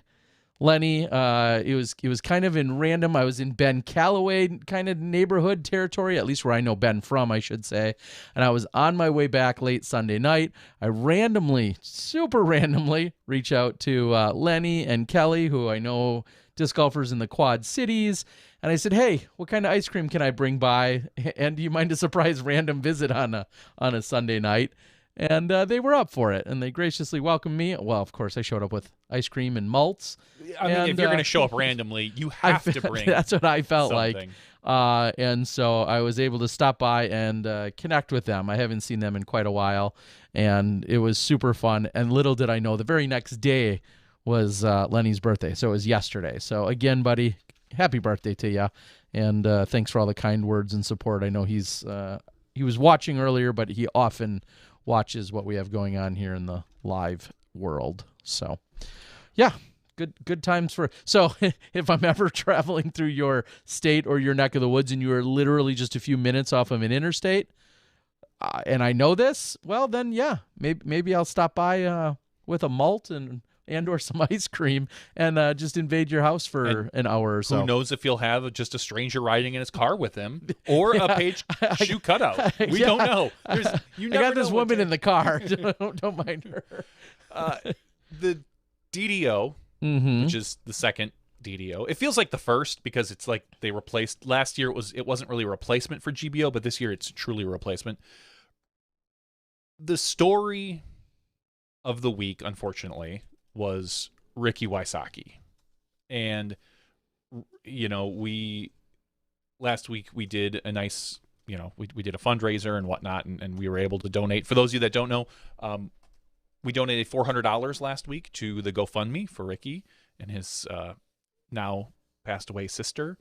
But that really was the story, that Ricky flew home and then flew back, and then we weren't sure if he was even going to play. There were all sorts of random talks, and then he ends up competing. Even after the first round, I had heard rumors that he was going to stop playing after the first round, and he continued to play and put a lot behind him, or at least blocked it out, and ended up taking second place. And really, it was an emotional week for a lot of players, and Ricky particularly. And I've read things on the internet. I think you talked something about on the podcast that we had about maybe it wasn't the one that we had. Maybe it was one that you had done, just about how different people deal with grief and what's best for him is the family and stuff like that. And it's I saw Jomez did a very, very nice dedication on one of their videos to him with a lot of players talking, and it was tough. Were you able to be out on the course at all? I know it's tougher. You're covering FPO, so you need to be in a few different positions for what you're doing. But did you get any sort of feeling? No, I unfortunately I really didn't. As the play was unfolding out on the course, I was doing a little bit of prep work, and then we got right into FPO every single day. I mean, Ian and Philo would essentially sign off, and then we sat down and we came in on whether it was hole 6 or 9 or 11, whatever it was each round. And then by the time we were done with the FPO, each evening, it was either 6:30 or 7:30, whatever time it was, and everybody had dispersed, except for a few of the FPO and then the staff related to that. I saw Ricky on Saturday night at the block party, and he was doing his normal signings and all the other things that are requested of so many of our players, and as best as he could be, it looked like he was in good spirits then. And as we said, everybody processes their not only their grief, but then can sometimes compartmentalize times and experiences. And I feel like Ricky did just that this weekend, and that's where I said, at the early set of the week, I would never, ever second guess how or what he's doing, because I always feel like it's however he feels like he needs to handle it or process it. And I'm sure there's plenty of other idiots that want to say what they think, but we're definitely not privy to all the information and what happens. But it didn't feel like this wasn't sudden. Correct. So Ricky has probably had to deal with this for quite a while. So this might been something he's come to terms with before this week, and just this was kind of the end of it, so to speak. Yeah, and so like we said, with all of that, it's very delicate, but at the same time, it is how Ricky and his closest friends and family choose to manage and just deal with it all internally or externally or whatever. And we can't stress enough times that everybody clearly was thinking about him and his entire family throughout the entire week, and will continue to do so. So tough to see and hear about. But if there's a silver lining there, it is so obvious how much our disc golf community can rally and can support and embrace and love and hold not just our top players. I feel like it can do that for any of our players out there. And so all the well wishes and the words I know go a long way with Ricky and his entire family. And we know that so many of them are players and or fans of the sport themselves. So when they feel the love from the disc golf community, I think that ripples throughout the entire family as well.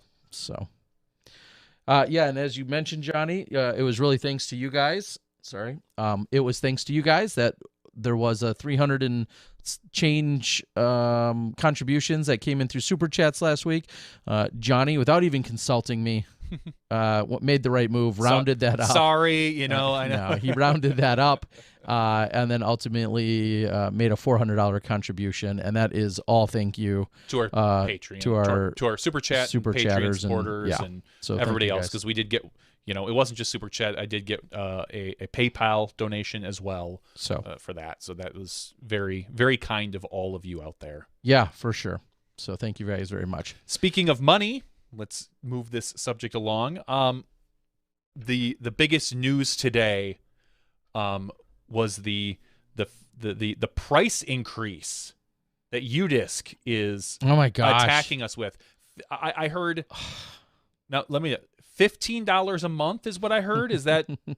Nope, that'd be wrong. No, what? Huh? No, the way that people are complaining. $15 a week, you idiot. Oh, geez. The way people are complaining, I heard it felt like it was $15 a day.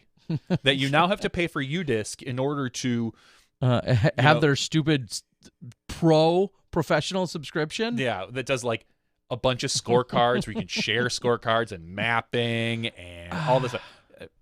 Can I take back some of the good vibes I just said about our disc golf community? Because sometimes they are. It can also be everything I just said in the kindest, sweetest way. Sometimes I have to pull that back and say, "Gosh, quit being like petty jerks, uninformed petty jerks and children at the same time." I mean, sometimes.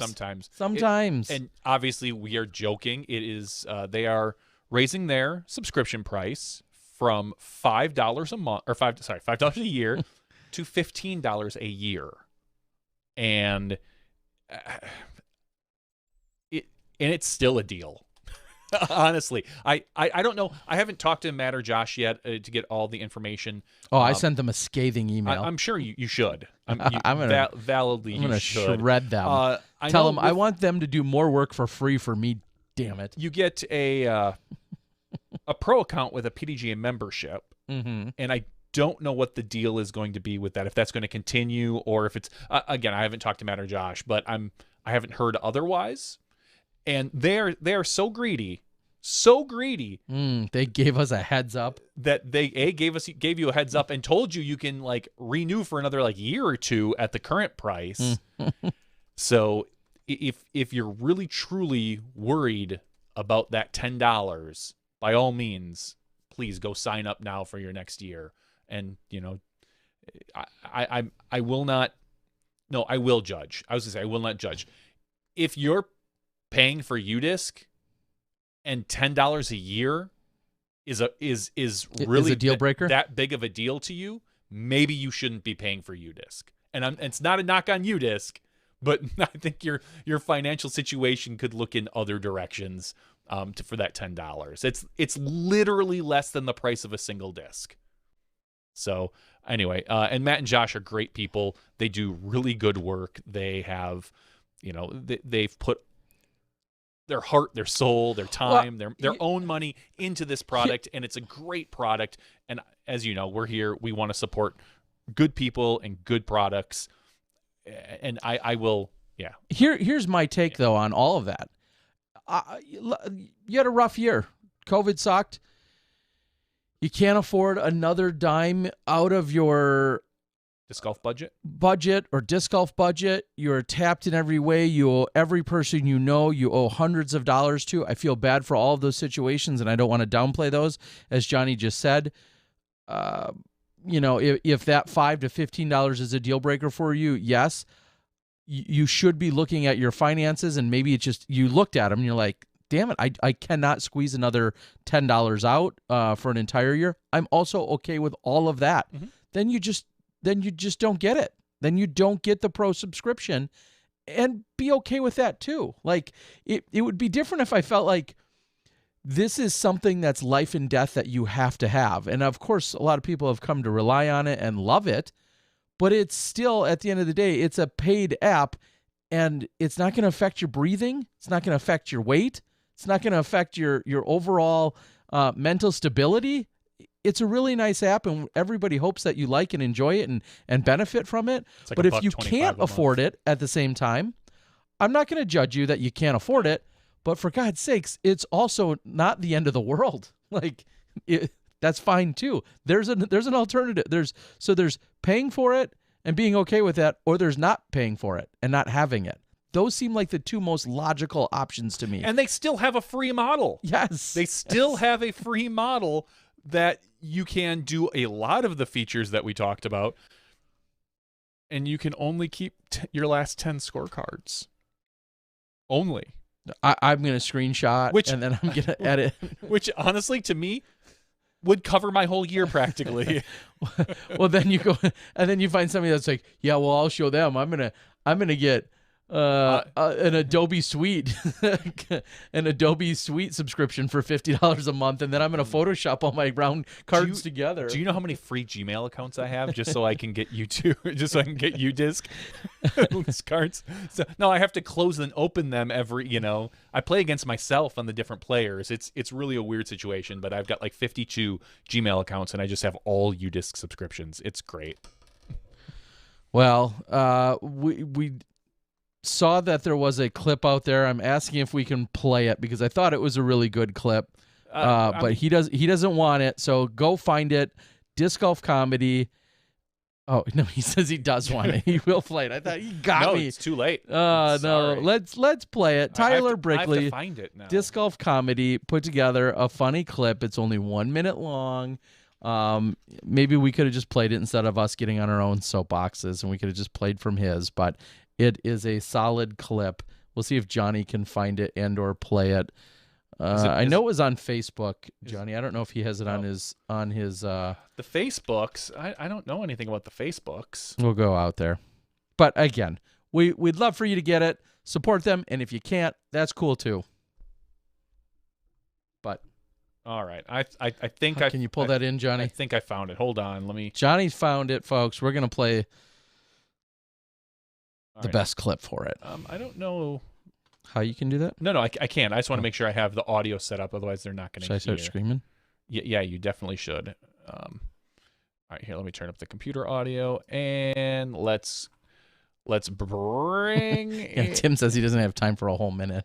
All right, well, that's really too bad. I don't even know where my shot is here.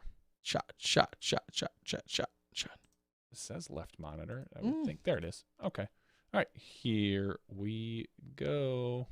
That's got audio.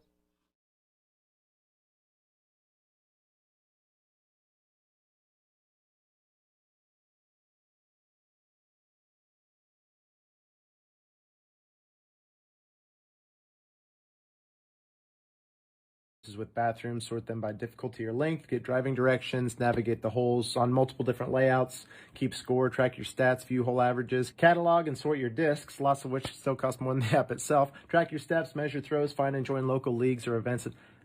Actually, I'm sorry, those things and more are included with the free version of UDisc. You mentioned the $15 version, which allows you to create unlimited scorecards, share scores with your card mates, participate in global and friend leaderboards, and back up all your data to the UDisc cloud. Not to mention the 10 people working for UDisc at this point, completely supporting their families and living their dreams on my $1.25 per month. No, I meant more like that I'm mad about it. Oh, well, you're an idiot. All right. So Missed there- the first 3 or 4 seconds of it, but yes. So Tyler putting it out there for everybody, all the great things that they do over at UDisc. And no, we're not shills for UDisc. We don't even get paid anything for trying to promote or plug them. We're just they're just super good guys. All right, Johnny. There were other events, I guess, that probably took place during. There were 1,000,001 flex starts. We're not going to read through all of those, but there were a ton of flex starts that also took place at the DDO, Dynamic Disc Open. I want to give it its full name there. That took place over the weekend. I hope everybody had fun and participated in all of those. I was going to see if there's anything else. Let me actually read down the list of them. 1, 2. Yeah, 10, 12, 13 flex starts, something along those lines. I do want to read off quickly an event you and I played in. oh, just recently, right? Yeah. The City of Mobile Championships. Oh, good Lord, that was like 98 or 99. Yep, 98, 99. We were there for those. Well, now it's the 28th annual. And, well, Matthew Oram, Matty O, takes it down, winning by 4 over Cameron Colglazer, besting Michael Gibney and then Silas Schultz. Big shout out to Silas. Said he was going to go out and shoot straight fire that final round, and he did. He called it before he went out and played. So nice work out there. That's your top few contenders there. And on the FPO side, Jocelyn Jessup bested Betty Howell Kennedy and did so by 2 strokes. And then rounding out the foursome, Esther Schultz finishing in 3rd and Aaron Fagan finishing in 4th.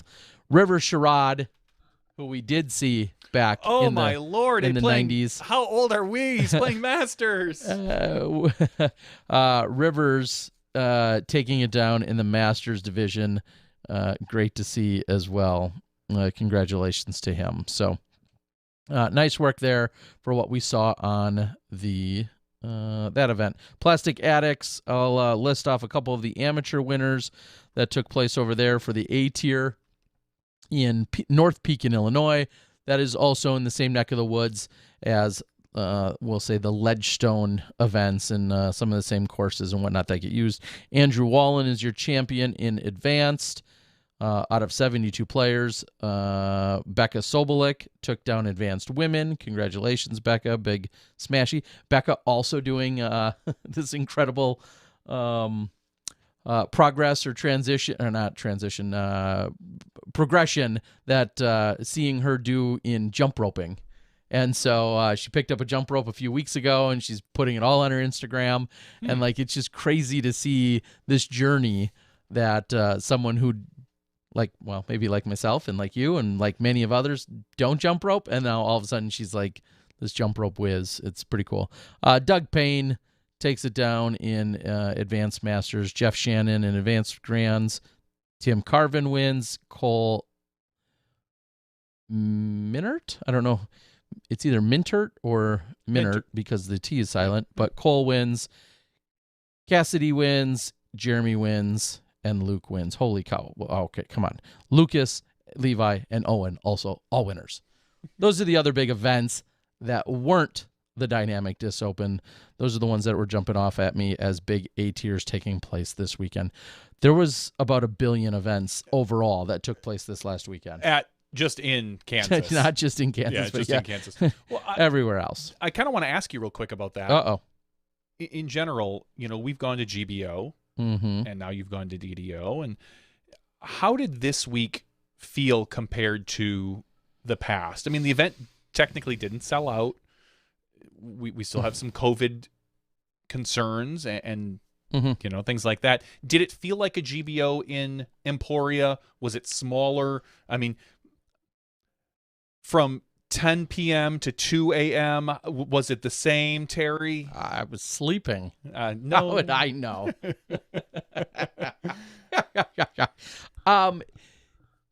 It's tough to say for sure. I mean, it felt a little lighter in terms of not necessarily the overall people and participation. I mean, people I think remained a little more potted isn't a word probably, or the correct word, but remained within their core group a little bit more. I feel like there's a lot more Airbnbs ever than before that are getting rented out for the week.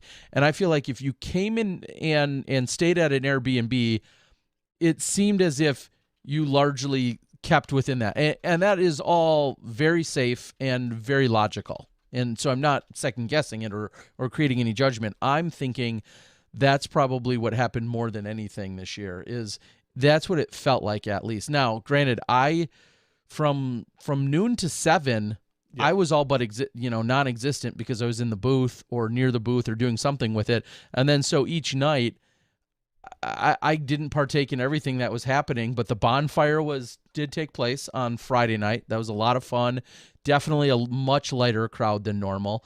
The block party was spread out a little bit more. Again, overall lighter than normal, but not by a lot. Were the nuns there with their yes, tacos? With the tacos, yes. That's what I missed. I was thinking about them, honestly. I think I had a couple with Danny from the PDGA. That was great, and they're incredible. So, so overall, the vibe probably felt very similar. I know when you also then throw a day or two of bad weather in there, it's like everybody either wants to go, obviously, be indoors, go get huddled and dried up, or go do laundry or do those types of things when everything gets completely drenched for a day or two. I'm obviously that did not help, and it just physically and mentally just dampers everyone's spirits, I think, when it's, we have some of those rains come in for a day or two. So overall, very cool. I mean, of course, they had to skip out on a few things. I don't think they had the big card night. They what was one of the other big things that there wasn't the big player party or the players meeting at the same time, along with the pro panel. So that wasn't your normal collection of people. So in a lot of ways, they, of course, tried to mitigate the huge gatherings of a ton of people packed together all at once. Those are things we're used to. And of course they forewent a number of those activities, and all probably for the best. So yeah, it's nonetheless, you're in Emporia. It's still this incredible experience. I was very privileged. I'll quickly just say I was very privileged in working with Doug on something one of the days, I think the first day of competition maybe. I then got to go to the brand new warehouse. Oh. And it's very much under construction. And between Doug and then Jeremy Rusko, I got really a front to back, start to finish, full-blown tour. And it's incredibly exciting. I didn't get a drunk Rusko hug this year. No. I am very disappointed. I know. The things we took for granted. Truly, honestly, I look forward to it every time I go there. But yeah, so I got to see the warehouse, the new facility, which is just a testament to how hard they've been working. It's awesome. And everything. Yeah, I mean, right now, it's a warehouse. But... yeah, I'm like, they've got a ton of work, and they've got, dozens of contractors in there doing things right now. And so I think it's going to look very different, obviously, in a couple months. But future's insanely bright over there as to what they have going on. So now, am I wrong in saying that did Emac get his special wing with the masseuse and the air conditioning with the fans? Yeah, there's a he's kind of a diva. The two-way glass where he can look out to literally everyone else, but no one can see in, and so he overlooks all the offices way up high. Way up. Yep, I was gonna say way up high. The corner office. Yeah, all of that stuff. So it's Emac's world. I mean, what can you do with that guy? So, and shout out, I know Emac finished in the top couple spots this weekend. Just he never gets to get out and play, or very rarely does these days. And then they had the shortened event that he only took second. Yeah, to what, Joe Revere? Yep. Yeah, okay. And then Dixon Jowers and Steve Rico, Kevin Gleason, Ron Converse, Jay Ray, Don Smith. I mean, names you see week in and week out. So the fact that in this condensed event, he went out and still performed, played very good golf, finishing in second. Yeah, it was condensed because they only had 2 rounds. Their first round was rained out, and Is rained. It was actually postponed. Wednesday's round was postponed to Thursday, and then that was abbreviated. So instead of a 18-hole round, they played a 14-hole round, and then the next day, their final day on Friday, they played their regular scheduled round, and that was 18 holes. So they ultimately just played 32 holes of golf, making for a very unique situation overall. Just all around unique and crazy. Herbert asks, "Is there any footage of that?" I don't believe so. What were you doing? Why couldn't you? Trust me. I looked at the timing of it. I was like, could I film some of that? And again, I had to sit next to Hannah and call plays, footage, frisbees, all that other stuff. So, incredible experience. I say the story all the time. A couple guys in Wisconsin used to go to the Glass Blown Open, and they'd come back and like, oh, this Glass Blown Open so amazing. We were always like, yeah, right, sure. What's so cool about middle of Kansas? And then Johnny and I went, and then I said I never want to miss it ever again after that, and which is what most people say is if they can, they want to attend that event every single year. They just do a damn good job. It very easily crossed my mind this weekend when I was working with our one of our new guys who were bringing in to do some show switching, thinking, yeah, this guy can come in and do DDO and I can go. Like I could go to the DDO. You could probably go win it. No, I'm not. You should beat. Not talking about playing. If I were you, I'd just take down EMAC. That's what you should do. The only way I'm just throwing out ideas. Literally, the only way I'm taking down EMAC is if I tackle him. That's about the only way I'm taking. Assuming you catch him. He's wily.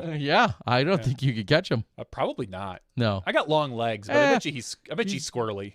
He's a lot faster too. I bet he probably is. Whatever, whatever. That guy, being all talented and athletic and stuff. Trust me, it crossed my mind thinking like, we can bring another guy in here. I'm gonna have a couple more free weekends. Mm-hmm. I'm sure my wife would love it if I just left for disc golf. That's what you should do. Just disappear. But it would be kind of cool to be on site for DDO in general. So. Okay. Well, do we have any other news or information that we need to discuss here in the regular show? We don't. But one of the things I did want to mention is tonight for our Patreon giveaway, we are going to be giving away one of the disc member boxes. I got the disc member box in the mail, and we owe something from last week as well, I believe. We did not. Sure. Yep. We can do an extra one. Yep. So we'll be doing 2 giveaways tonight, one of which will be the disc member disc in a box. No, the disc member subscription service box that they so graciously provide us every month. So we'll be giving that away. I don't know what's in it. Don't care. I'm going to give it to you guys. I've got a small list, and this kind of brings it full circle. I have a small set of, I think there's 2 or 3 discs that have been returned that went out as our Patreon. Most of you should have gotten your Patreon discs by now. I was going to ask if you shipped those out. Yep. I signed them, handed them to Terry. Yep. Terry signed them, and then his job was to ship them out. Mm-hmm. Well, most, like 90-some% of you should have them.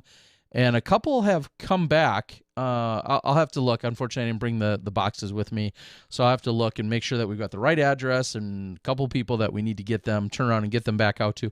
The only people that haven't probably seen them are people that are super close to me that I might hand them to, and or people that on the extreme other end are in other places of the planet and haven't seen them. And Terry's just going to wait till he travels there to hand Yeah, them. exactly. I feel like that should be a legitimate Smashbox expense. It's like, hey, this guy lives in Finland. I clearly should hand deliver this, sometime around a tournament. It's part of the culture. It's the local culture. You cannot ship a disc in Finland. You have to hand it to somebody. So, but that's what we need to do. That's what we need to do. Yeah. Tim says, "Dang, I was hoping the page cutout was the prize." Just to be fair, the thing is like that'd be tough to ship. It would be without like either ruining it and It or would have been so much better just to have it behind us here for the yeah, show. sorry, it's she's currently hanging out in storage at the moment. That's weird and creepy. She's good with Jerry has a woman in storage. it. She's not going anywhere. We don't have to worry about it. Just hope it doesn't get too damp in there or anything. She'll be fine. Really no problem. All right, guys, we are going to call the regular show here, and then we can get into the after show a little bit more. Where, as Johnny V just said, we promise double giveaways tonight to make up for last week. And as you know, that's sometimes where we talk about golf or non-disc golf related things. Whatever comes to mind, we will jump on it. Patrick says he's got his blue and white swirl. Beautiful disc. Glad to hear it, Patrick. That's Thank the you one for I sent supporting us. specifically for you, Patrick. Yes, and we thank you for supporting us. We also have to thank Macie Walker for giving us a little insight. All of us getting to know her a little bit better. We know the future is very bright for that young star, and now we know her a little bit more, and everyone can continue to cheer her on as she continues to rise as the superstar that we know she will be. For Johnny V and myself and Macie Walker, this has been Smashbox TV episode 348. Stick around for the after show. We're going to have some giveaways, some free stuff. We know why you're really there. We'll see you then when you step inside the Smashbox. Thank you to our $2 and above patrons. Your name is listed below in the credits. If you are interested in being listed as a producer in the Smashbox TV credits and supporting this and other fine podcasts, please visit patreon.com/SmashboxTV.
Hello, everyone, and welcome to Smashbox TV's podcast 348's After Show.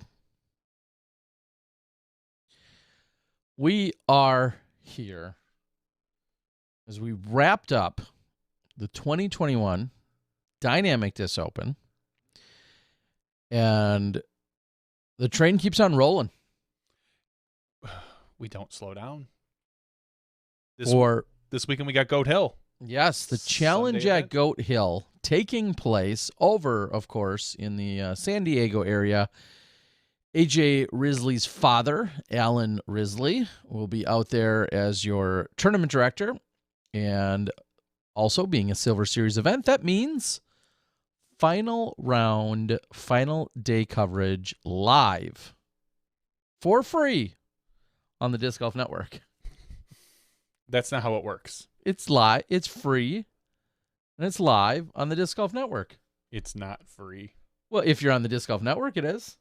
But to get on the Disc Golf Network, you have to pay a subscription, Terry. Oh, you're always whining about money tonight. That's all you're doing. It is not free on the Disc Golf Network. Well, You have to- if you subscribe to the Disc Golf Network, it's free. you're right. It's not above your subscription. It is all inclusive of the subscription package on the Disc Golf Network. Shout out to Josh from UDisc who just gave a $15 donation. Oh, Thanks. I'm gonna Josh, now I can buy UDisc Pro next year. think of all the $15 donations he can give us now that he's gonna have. We expect 2 every week. Yes, Josh, one of the original co-founders there of UDisc out there. Watch, dang it! I said earlier we don't even get paid to say what we say. Now we do. Now, it feels technically, like we do. He made you a liar. What's new? So we're going to answer quite a few questions. They come in on the board as always. If you've got something you want to throw at us, bring it to us in the YouTube or Facebook chat. Usually YouTube works best, but bring it to us and we'll do our best to address them. One of the first things I saw, Ray asks, once the new studio's open, how do you feel about turning over the reins of a broadcast without you there, JVD? Thank you, Patrick, by the way, for the super chat. Yeah, thanks, Patrick Lowry. $10 Oh super man, chat. we're gonna get a UDisc subscription one way or another, Johnny. How do I feel about handing it over? I was very nervous this weekend because we brought in a guy by the name of Ian, who has done a little bit of disc golf switching in the past for Fulcrum. So the company that did USDGC. So he's kind of familiar with the sport, wasn't necessarily familiar with our setup. As I told the guys in the crew, he's a very good camera caller. Like when you want to call, like, ready camera 2, take camera 2, push in, go here. Very good at that. Doesn't quite have all of the, I don't want to say ability, but all of the familiarity with the vMix software to do a lot of the things that I do because we've done them by necessity. I've had to do, replay, some graphics, some audio, all the audio and the switching. And so I'm very quick at being able to switch back and forth and do troubleshooting if things happen. So the way it worked this weekend was everything was kind of set. And then for the FPO on day 2, no, was it day 3? I think it was just 3 and 4, actually. I don't think he did it on day 2 because he came in on day 2 and I think he just watched the whole round. I handed over the show to him. I literally got up out of my chair and I said, all right, you can cut the show. And he used all the same buttons I have. And if you'll notice, some of the FPO was a little bit, I don't want to say lighter, but they were a little less replays, a little bit less picture-in-picture. Just some of the things that he wasn't quite familiar with yet. And he'll get familiar because he's going to have to. And yeah, so I'm a little disappointed he wasn't perfect on day 1 right out of the gates. That's true. That's what you're saying. He was not perfect on day 1. He did make a few mistakes. He switched to a camera that was moving at one point, I think, and just getting used to our setup. No, in all seriousness, he was good. I liked being able to just take a back seat. It was awkward. It was kind of like, the first time you're a parent and you go out and you leave your kids with a sitter. Mm-hmm. You kind of, I sat there and I kind of hovered for a while. And then I took a step back and I hovered around Gary, who was doing replay. And even Gary was one point, he's like, yeah, you can knock that off. And I walked over by Chuck, who was doing graphics, and just, it felt strange. I'm very happy though, that I feel really comfortable if I were to get hit by a bus or Terry's driving a bus and tries to hit me. Yeah. That the DGN has and no offense, has a backup to me. That has someone that can step in if I'm not available, if I break a leg or, I need to go somewhere on an emergency. We've got Ian, and he's very, very capable. I just need to now really lay out some of the processes that I do so he can so everybody can take a look and figure it out. Because that's one of the things we're working on with DGN right now is redundancy. We want everybody to kind of have somebody that can do their job. If Gary has an issue with replay, I can step into his position, and maybe Ian can take my position, or Chuck with graphics, or, we've kind of been doing that with commentators this year, where we've been bringing people in and out. We've been cycling them. This weekend for the Goat Hill challenge at Goat Hill, Charlie Eisenhood is coming in again from New York for the challenge at Goat Hill, and I think he's going to be with Christine Jennings. And is it Dana again? Probably Dana again. So it's going to be the same crew that we had for the very first event, the Battle of Belton. The Battle of Belton, the very first Silver Series event. Yeah, it's awkward. I'm not going to lie. I've been doing this for 7 years, and just taking a back seat it felt good and it didn't at the same time. I'm happy. So we'll see. Yeah, and just to update that, this does not mean anything. I'm looking at a spreadsheet that currently does not show an FPO color, so that might lead me to think it might be Charlie and Dana for the whole weekend or for the whole day on Sunday. I'm not sure if we'll have Christine or an FPO player available to come in on Sunday here to the studio. So, but either way, yeah, that's what you're going to see for this upcoming weekend, and should be great. Yeah, it should be. Eric says, DD, Dynamic Discs, all of a sudden looking pretty great in FBO with Macie and Holland. Who he says, I wouldn't be surprised if she finishes top 3 at Goat Hill. She's got the arm for it. Whether she can keep up with some of the other women that are playing, I mean, she's still pretty fresh, so I wouldn't get my hopes up, but it would not shock me either. Yeah, DD, as we know, has always been very strong in the FPO department with Paige Pierce, Paige Shue. Now we've got Macie and Holland, and they seem to attract the very solid FPO players. I know a lot of people have criticized them because they don't have a top 5 MPO player statistically, but I mean, does it matter? I mean, you've got some pretty awesome personalities with like your Eric Oakley, Zach Melton, Chris Clemens, Clemonade. Yeah, I mean, it is what it is right now. All you can do is invest in some players, and as they continue to grow and thrive, I mean, literally every person you're getting, you're always rolling a pair of dice on to some degree. I mean, no matter who you get, it's just a matter of who's going to hit and if that's going to be anyone or not. You're always, anytime you extend a sponsorship, there's an element of unknown there, and that could even be for some of your top players that are possibly switching to a different plastic or a different manufacturer. I mean, it's not unheard of to see someone play really well with some plastic and then switch over and perform not quite as well, and they may or may not ever get to the level in which they were at previously. I mean, yeah, there's always an element of that. It's not like any manufacturer's ever sitting on their hands and being like, well, we don't have anyone at the top, and, well, that's too bad, and, oh, well. I mean, all you can do is invest in, who you think is going to be the next big star and or great personality, and you go from there. Yeah. All right, reading down a little bit more that we've seen on here. Randy had said, huge Philo fan as a result, loved his and Ian's commentary and been hooked ever since watching professional disc golf. I like it. I enjoyed Philo's commentary this week. I think Philo has a very good voice and demeanor in the booth. Yeah, and he's got a great perspective. I think of course. I think he's very observant, and he has some very good qualities. And I know it's none of the people on our board, because they're all smart humans and individuals. But if I ever hear anyone say that Nate Doss talks too much, I'm going to strangle somebody, because I dare anybody to go out to this weekend's commentary and find 5 seconds of silence in that MPO broadcast.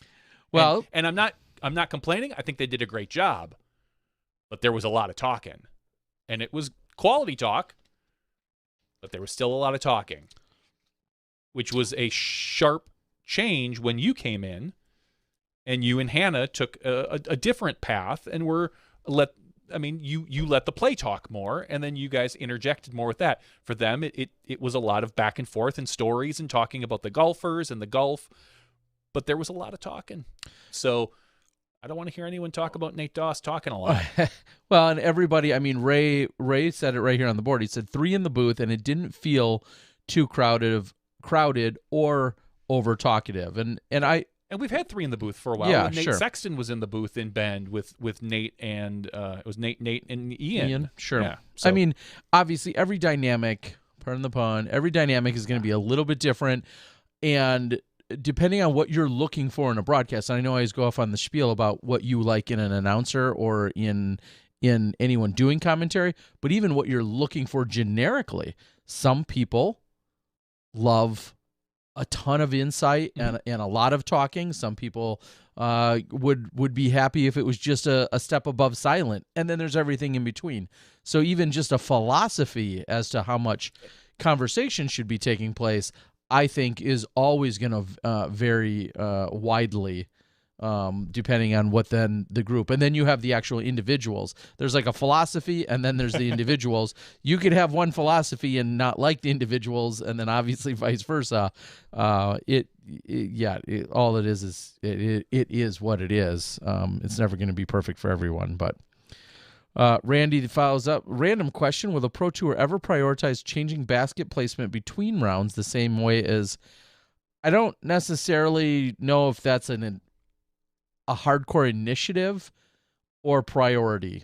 I'm not saying it can't and wouldn't be done, but I do not believe anyone right now has that on their list as a top priority or something that's keeping anyone up at night saying, hey, how could we get, how could we accomplish that? It's very accomplishable depending on the course that you're at. My question, I don't know if it's even desired though. Yeah, my question about changing baskets is, does it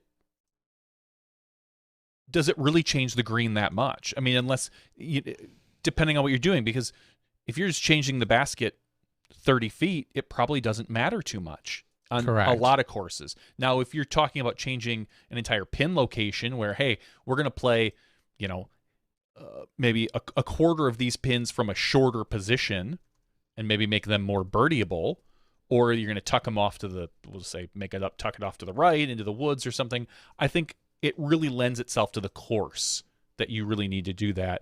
And not a lot of courses, period, can do that really significantly change the shot based on the pin placement and keep the challenge. Because normally we have what everyone distinguishes as short, medium, long pin. Mm-hmm. It doesn't necessarily change the difficulty for these guys. The medium versus the long, you're turning, because if you go from a long to a medium, you're probably still going to go, they're going to birdie a par 4 as opposed to birdieing a par 3. So are you really gaining that much with that? It would take a very specific style of course, almost like a Maple Hill, where you could really shift pins and significantly change a hole. Yeah, and he had then followed up and given the example of hole 16, the island hole at DDO. It'd be great to have it in the front right one day and front left to force a possible switch. I do like that. I think that would be kind of cool. Sure. Certain and holes. Just like, I guess you think about hole 17 at the USDGC. Again, there's a very tight to the hay bales kind of short position, and then there's the slightly, we'll say, easier, longer position. 16 at USDGC sometimes will have a varied pin as well.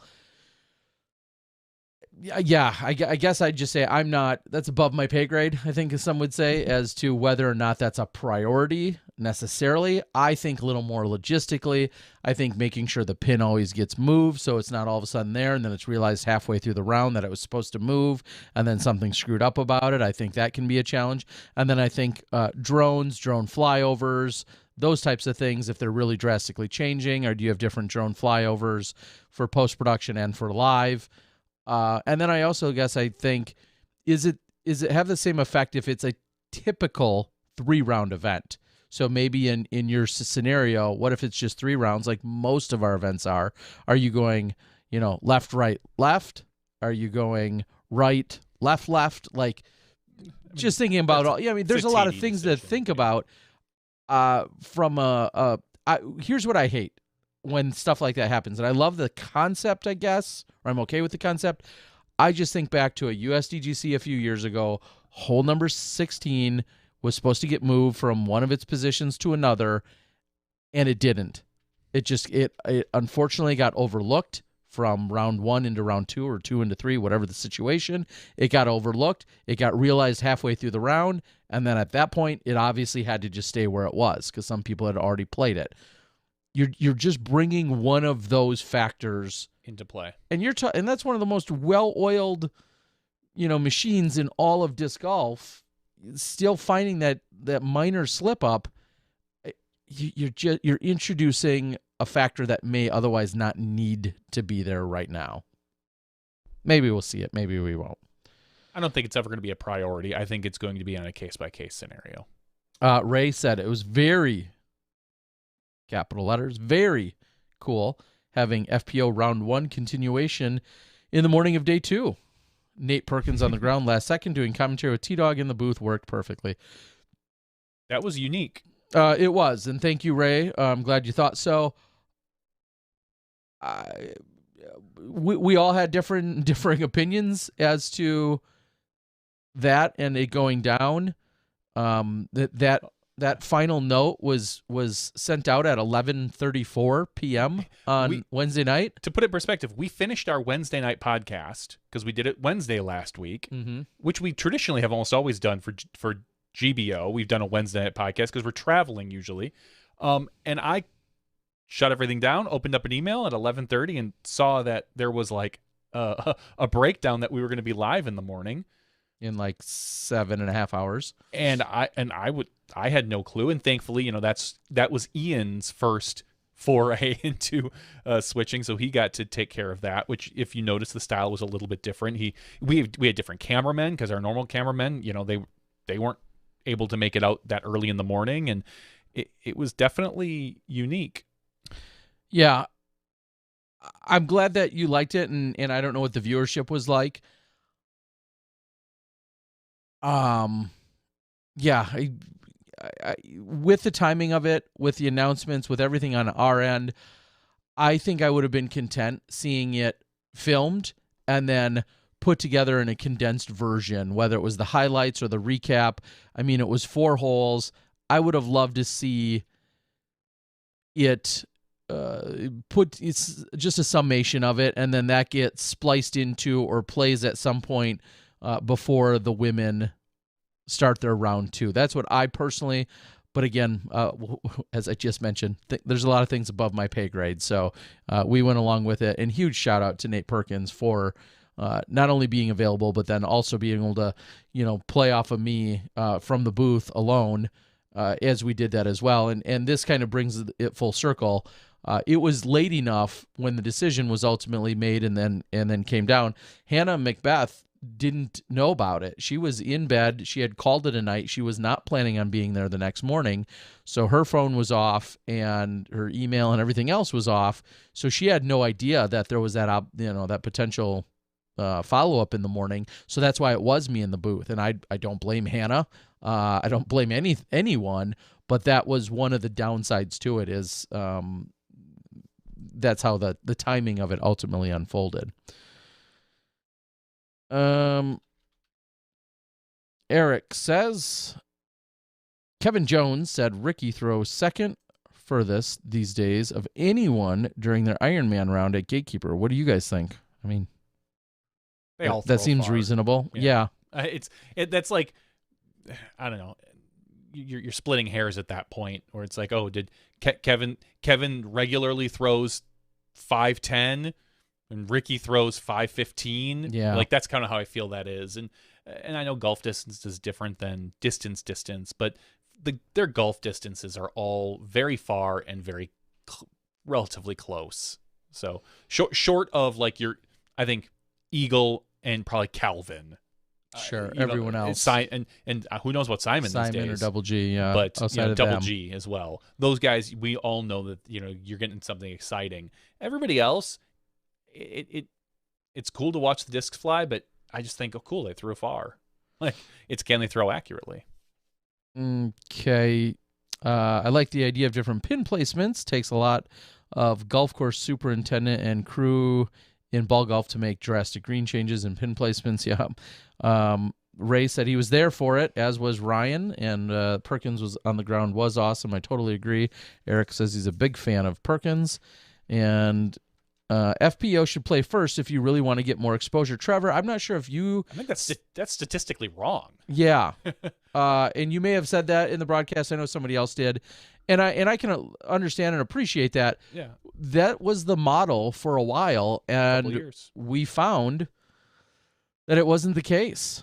Could it be retried? Maybe it could be reintroduced as an idea, but But we'll see it. There'll be a few times this year where we have split MPO and FPO broadcasts for events like Ledgestone, and there's one or two other maybe ones. Worlds. Maybe Worlds is going to do that as well, because just due to the courses and the course sizes, they can't all be at the same location. The field sizes, excuse me.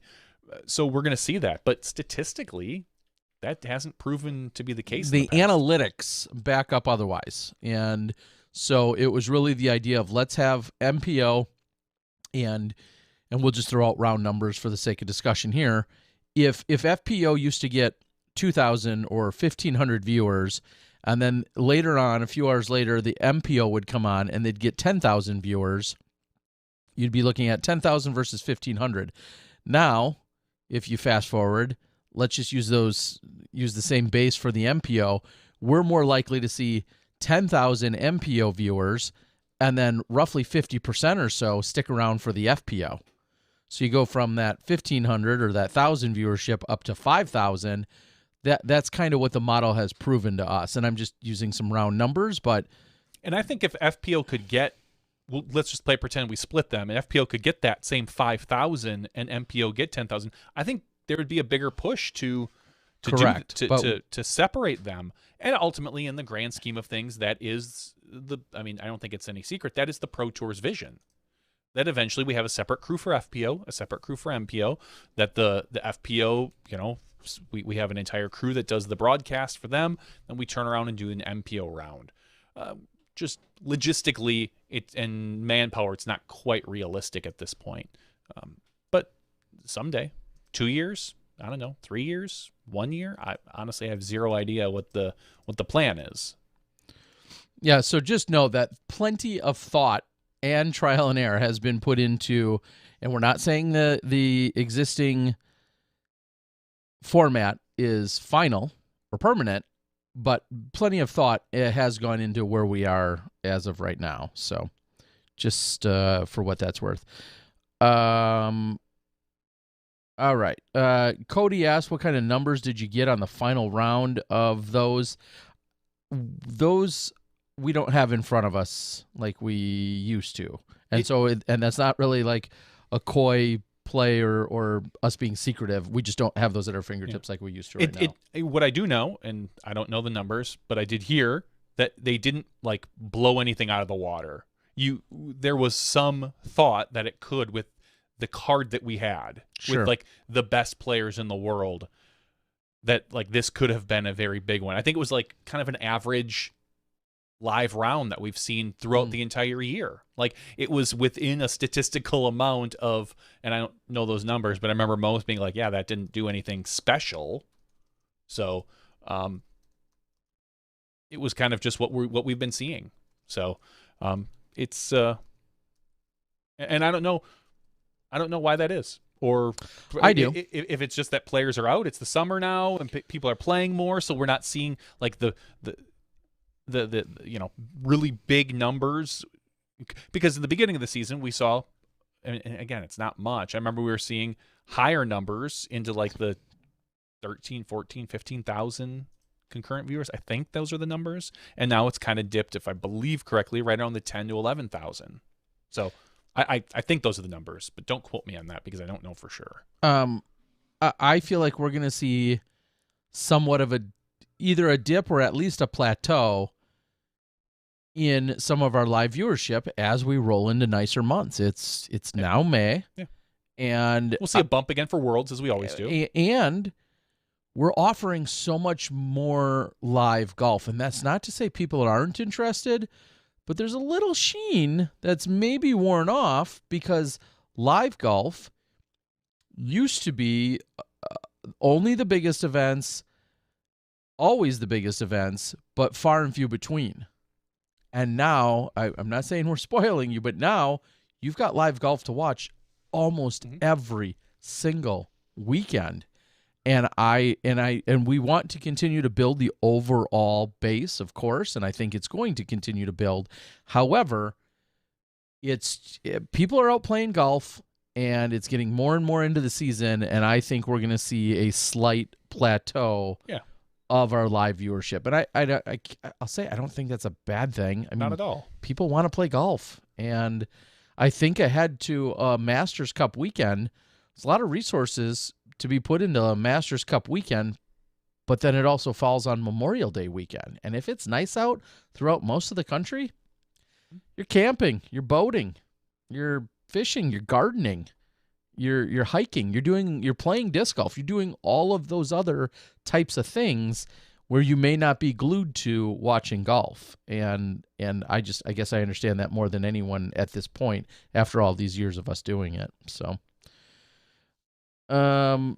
Disc Blaster thinks that it has something to do with the course. I don't think it has anything to do with the course whatsoever. We had the four.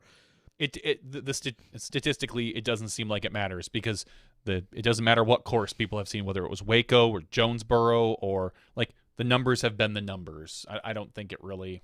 Yeah, I don't believe it has anything to do with the course whatsoever in this particular case. Ray, says something about being exhausted. I don't know. And Saturday. It was a Saturday. It was earlier. I mean, what do our numbers look like on Saturdays versus Sundays? And this was a Saturday final round. And yeah, like he said, 3 hours earlier in the day. That was prime disc golf time. Saturday afternoon at 3:00. You're probably not sitting on your couch watching disc golf. I mean, that's a fair reality. Although you should be. Yeah, no. I think you should be out doing stuff. Have it on in your pocket, like Yeah. like the Garners say. Carney Schill says, any coverage in Oregon since Beaver State Fling was canceled? I believe, there's the Portland Open, and I hope The Resistance Open? Yeah, we're going to be covering, I think, final day of Resistance Open. I think that was announced last week or the week before. Yeah, maybe. If not, then I think I said that one other time too somewhere. But yeah, that is a Silver Series event, June 11th, 12th, and 13th. That is the Resistance Open, and at least on the sheet I'm looking at, says Silver Series, which then, like we said, typically means your final round, final day to be live. And the week before, Portland Open finish is Friday, Saturday, Sunday. In theory, all three of those live rounds would be live as we're looking at the Portland Open, but Beaver State Fling, not so much. Not so much. All right. Do we get anything else on the board that was out there? Sorry, let's close this. Where is the Resistance Open? It's in Portland as well. Portland area. Like, I think they're talking about having it out at the Trojan Lake course, which is the one that we saw Worlds for the a few years ago. 2014 Worlds. Has a ton of water. I remember practicing it and thinking like, yeah, I got one round in here. I don't want to risk losing any more discs. If you leave that course with all of your plastic, you did something right. And so for that reason, I very much remember that course. Just a lot of the holes were great. Playing it was, I believe, was a lot of fun. But I do remember thinking, yeah, you could lose a lot of discs in a lot of water out here. And that was the last time I had visited. I'm sure for a lot of people on tour and such, the last time they played there was the 2014 Worlds. So kind of cool that we're going from Blue Lake, which was very much made famous at the Pro Worlds, to not using that. Blue Lake is, but the Resistance though, however, taking over that Trojan course. So yeah, it should be pretty cool to see. Simon is signed up for OTB Open. I don't know if that was news. I think that's awesome to see and hear, Cody, but I think that's what was being talked about, is that Simon was planning on that. So maybe it's news that he's officially there, it's being on the list or whatever, but I know that was talked about in the last week or two. Tim says, non-disc golf question, how's Packer country feeling about Aaron Rodgers? I don't like that. What was the latest? So he's allegedly requesting to be traded. That's the rumor. Rumor. That he's putting pressure on the Packers to either trade him or sign him. Like dedicate because I think he's only signed for another technically like 2 years, a year or two. Okay. And rumor has it he wants the Packers to make a financial commitment to him for at least, I think, the next 4 years, is what I heard. So, and if they can't do that, then he wants out. And there's rumors that he's been pressuring to get the general manager fired. Again, there's a lot of rumors out there. Then it's hard to just diagnose what's real and what's not. I do think that he is probably throwing his weight around to get a longer-term contract, which I would have no problem with. I mean, if we turned around and traded our backup quarterback, Jordan Love, who appears like he could be a pretty solid quarterback on some team, including the Packers, and dedicated the next 4 years to Aaron Rodgers, and then in 2 years signed another quarterback, I'd be fine with that. I don't personally want to lose Aaron Rodgers.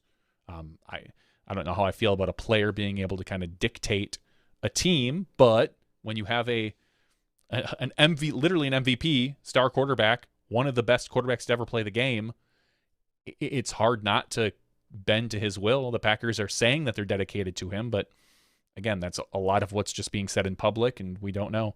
Ultimately, it makes me a little squeamish. That's how you think I feel. I don't love it. I don't love what's going on. No matter what happens. I mean, it'd be gross to see Aaron Rodgers in another uniform, but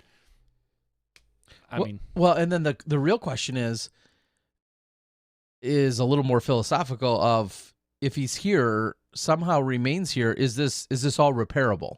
Is everything that's been said and been put out there, is it repairable if they, even if they meet his demands, whatever those are, realistic or otherwise, if they're met, is he truly like, okay, yep, let's go, I'm locked in, it's another 3 or 4 years, I'm giving him my all, blah, blah, blah, or are there going to be some bruised or hurt egos? I just feel like now that this is all out there, that's what makes me squeamish. Is I feel like it's tough to recover after this game of chess or checkers has been played, because it could be a violent or a brutal game of chess that's getting played. I think winning cures all. True. I think if no matter what happens, let's say Aaron Rodgers suits up for the Packers next year, and they win 10 games, they go 10-6 or 11-5 or whatever, we'd be projected to go, and that's what happens. We get to the playoffs. Assuming they make a deep run into the playoffs again, as we tend to do, and then unfortunately can't make it to the Super Bowl. Then I think winning cures that. I think management would just, they're probably not going to like it, whatever's going to happen, but that's the position of being in management. If the player gets his way, he's going to be happy. I don't think he'll have much of an issue, and it depends how much management needs to bend over backwards to appease somebody. Okay, so that's the drama taking place over here in good old Wisconsin and the NFLs there. Yes. I got 2 random recommendations. Some of you maybe have seen one or both on the Instagrams and the socials. First and foremost, Minsky's Pizza.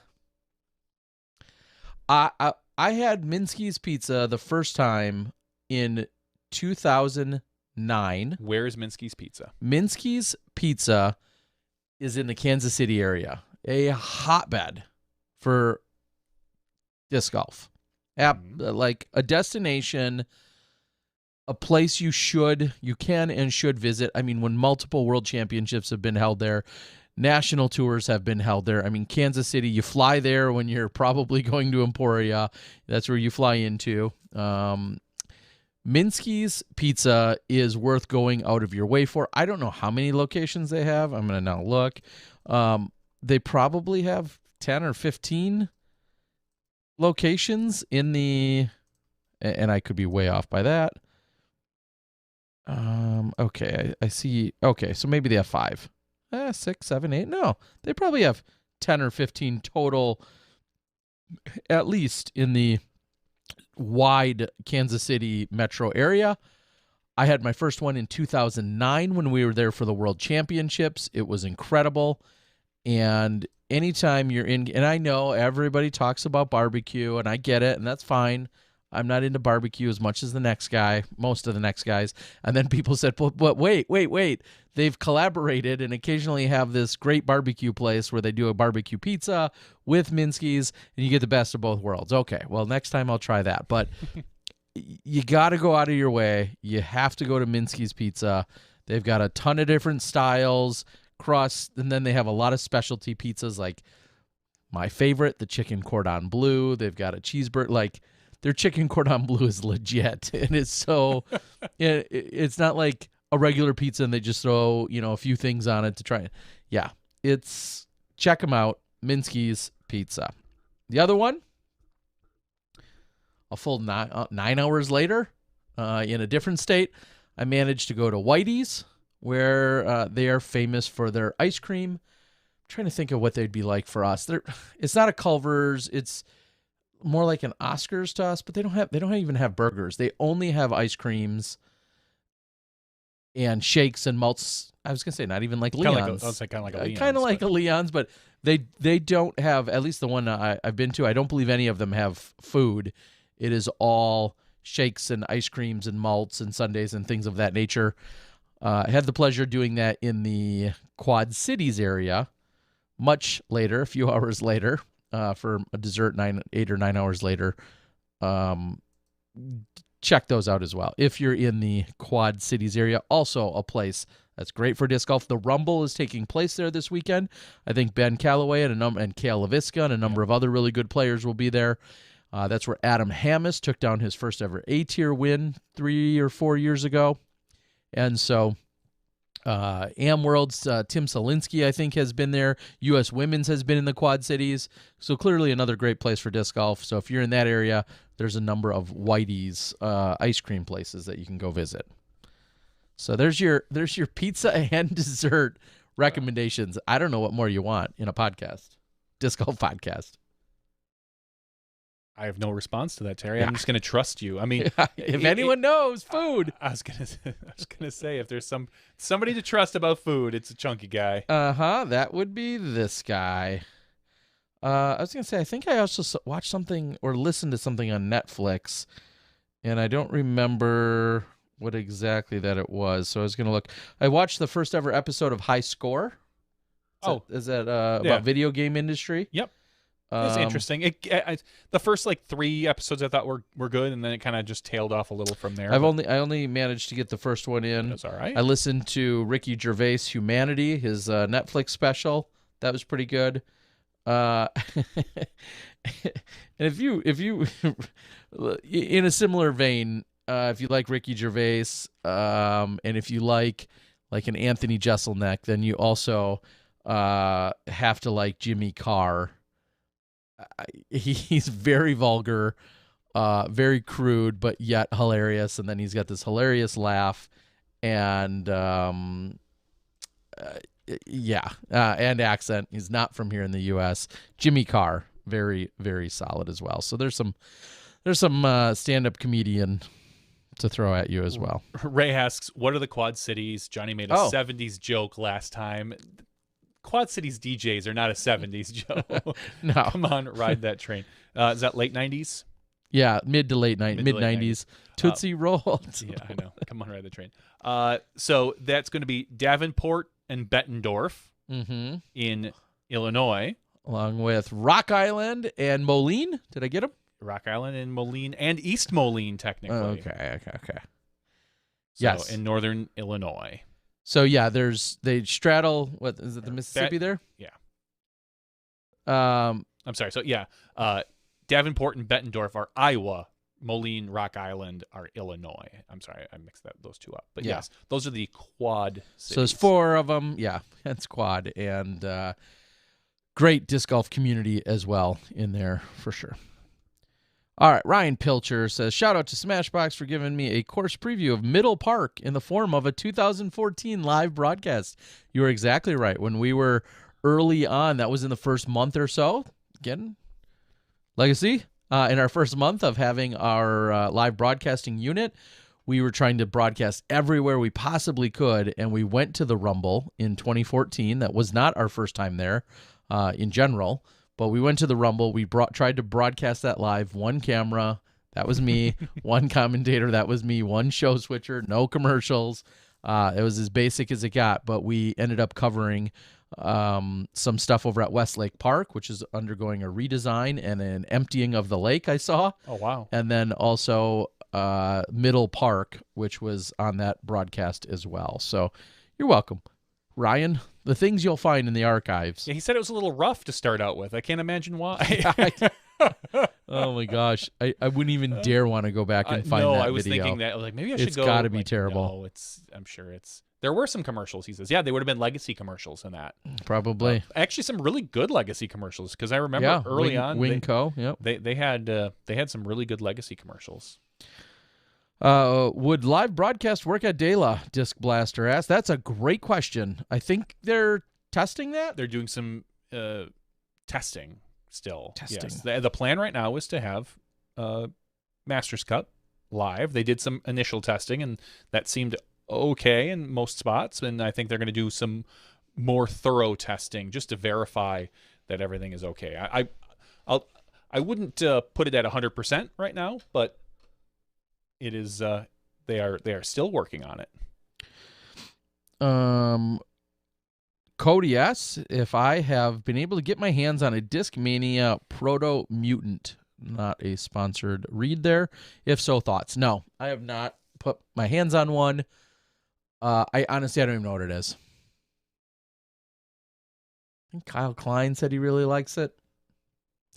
I don't throw like Kyle. It's not going to probably matter.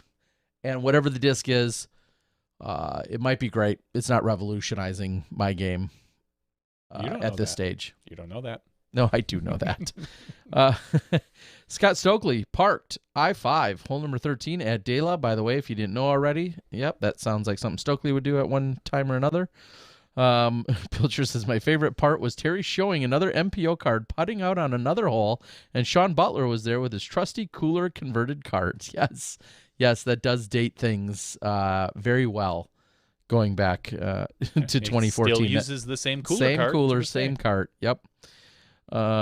Trevor says, if they could get live at De La, I would bow down. Yeah, we've said it for a decade almost. It's all about the technology and how the cellular towers and signals can possibly align and work with the current system. That's all this comes down to. And that's why you haven't seen it there before, is because we've had lesser equipment, and even with the best of the best equipment, it might still be a struggle. Those are things that are to be determined yet. So really, really tough to say. Tim says earlier, Johnny V's Pizzeria has the best pizza. It's been a while since anyone's visited your pizzeria. It has been quite a while. Do you realize I'm wearing a shirt with your name on it? No, I did not. No, I bet you didn't. Why is it? Can you guess what shirt I'm wearing? Oh, it's probably the one that says like Terry Miller's caddy or something, No. right? No. Nope. Close. Oh my gosh. Oh my It's been a while since I've done some laundry. Yeah. And so I'm getting creepy. Yeah, I got to the bottom of my white t-shirts and I was like, oh geez, I pulled one out and it's threadbare. Like I can see through. Well, I can see the neckline neck is starting is definitely frayed. This is a 1996 Appleton North graduating class t-shirt. Yep. With the names of all the graduates on the back, and on the front some student drawing of some silly design. The school or something. I barely looked at it when I threw it on. I just kind of chuckled and I was like, wow, nice. And I thought, yeah, my name's on the back of this. So is Terry's. I managed to graduate. Yeah, surprisingly to a lot of people. Not really. Wow, that is definitely a tad disgusting, even that you have it. That's 25 years. It's a 25-year-old shirt. And it gets probably worn maybe once every 2 to 3, 4 years. It's just a shirt I don't feel like I want to throw away, but it sits at the bottom of my t-shirt bin. It's literally one of the last 2 to 3 t-shirts that really, if I get down that far, then it's like, wow, John, how have you not done laundry this long? Yes. Schweppy says Plowman Park. Yes. Yeah, Yes. it's In just fact, a mile from where we we graduated. Yeah, Plowman Park, one of the first and early courses in that entire area, and also the one that Johnny V and I grew up on.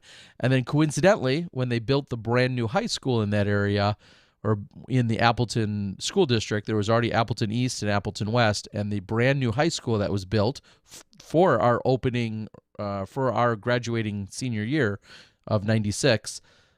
It was no more than a mile or so just down the road from the disc golf course. So it was destiny. clearly. Yeah, those were the days. All right. Kyle Harrigan says $5 for a new T-shirt. I don't need new T-shirts. I need to do my laundry. Yeah, that's a good idea. Kyle, the real question is, when I do the NADGT show immediately following this, Dave just gave me the updates. The real question is, do I get to call off your name again? Did you perform well this weekend? We'll see. All right, Cody says, have you considered filming Battle for Bedford? It's the week before Music City. Could be some hot names rolling in. I think there's some stuff maybe going on. If there is, Music City, the Music City event. I think. Correct me if I'm wrong, but I believe the match play event takes place the weekend before that, before Music City. The newer, the one that was announced like 3 weeks ago. Yeah, Discmania match play event. I believe that's taking place. And so, if so, I would likely have obligations to that if I understand things correctly. But yeah, Randy Black just mentioned that. Aren't Battle at Bedford and the New Discmania event the same weekend? Well, yes, they are. Battle? Huh. Yeah, and the weekend before that, I see Green Mountain, and the weekend before that, MVP. The weekend before that, Delaware, so on and so forth. Like, the schedule is jam-packed week after week after week. Surprisingly, the lightest month we have, I think, is July. Yeah, and that's only because you've got Worlds at the end, which means then June. there's usually nothing happening there. And I know they're looking at doing some filling of some of the events. Yeah, with the Sula Open and the European Open being canceled. European was Sula. I don't believe has been canceled, but I'm sure they're trying to figure out exactly. And they being the Disc Golf Pro Tour, the Disc Golf Network, and then other events, I'm sure, are all trying to vie for what makes the most sense geographically, and or if people will just be in a position of taking some time off or simmering down. Schwebby asks, does Ohauser still have teeth like it used to? It's different. It's gone through at least probably 6. since last time. I was going to say 2 serious redesigns. Yeah, at least since 2 serious redesigns, maybe even 3 by now. John Turlap, we know you're out there. I haven't even seen the most recent one. Maybe not even the last one, but I know I haven't seen the most recent one. Yeah, it definitely has a different look. It's also gone to pay to play, lots of different pins, lots of different tees. They just got new baskets not too long ago. It's still a pretty difficult course though, correct? Yeah. I mean, if you play long to longs out there, play the tips as I think they say, just the tips, it's definitely a difficult, very, very difficult course. So, all right. What is Terry's traveling? What is the rate for Terry traveling and filming an event? That widely varies on a million things. Do you have a malt shop in your city? Yeah. Do you have chicken cordon bleu pizza? Or if those are off, what is your calzone and or Philly cheesesteak scenario? Those are huge factors. Just to, I mean, it's very generic to say though. Is it one camera? Is it multi-camera? Am I bringing someone? Am I flying there? Is it have to be next day? What other names are going to be there? Is there other advertisements that can be infused in it, or is it limited to certain advertisers that you're providing or the TD is providing? What tier event is it? Is it somewhere I want to be that maybe otherwise I wouldn't get a chance to go to? So is it in Hawaii in December? My rate might be a little different than if it's in Michigan in January. So there are truly countless factors that go into what it looks like for any given event. So there's a vague, but not really answer for you. David John asks, how do we travel to Sula? That nobody knows. Well, you're already in an ocean or near the ocean. I mean, find a boat, jump on. You're out there near Thailand. I have no idea how you would get up there. You would probably ultimately you're going to want to fly into Alisoon is the airport you would fly into, and then it's within an hour of that. Probably via Amsterdam to Alisoon or something like that. Those are some of the most common options, but I would assume a flight is how you're going to get there, because I can't imagine any other way you're going to get into Norway.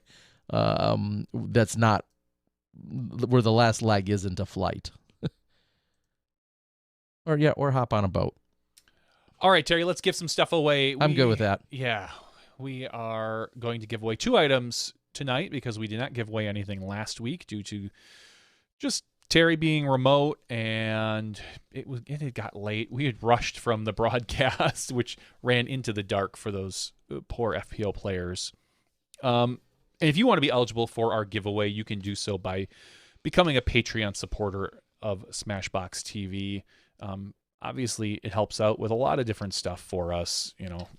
Everything from server costs to broadcasting to all this other fun stuff that we do, and giveaways and discs, and there's different levels, and the whole spiel. So patreon.com/smashboxtv, or you can go to the smashbox.tv/weekly giveaways and register there. As we have seen, who was it this week? Same two guys. They're really hogging it. We have Gordon Johnson and Jonathan Stevens.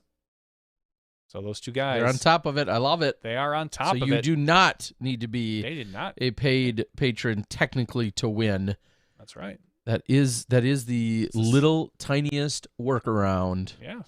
Those are all due to legalities, of course, because if there are any two guys that are up with all of the legalities of the internet, it's us. It's us. We know what's legal It's and what's us. not. Coming from the guy with a woman in his storage facility. He knows about legal. I know all about it. So we have 199 people eligible for tonight's giveaway. Terry. Not Tony, but Terry. It's done it again. Macie Walker took third.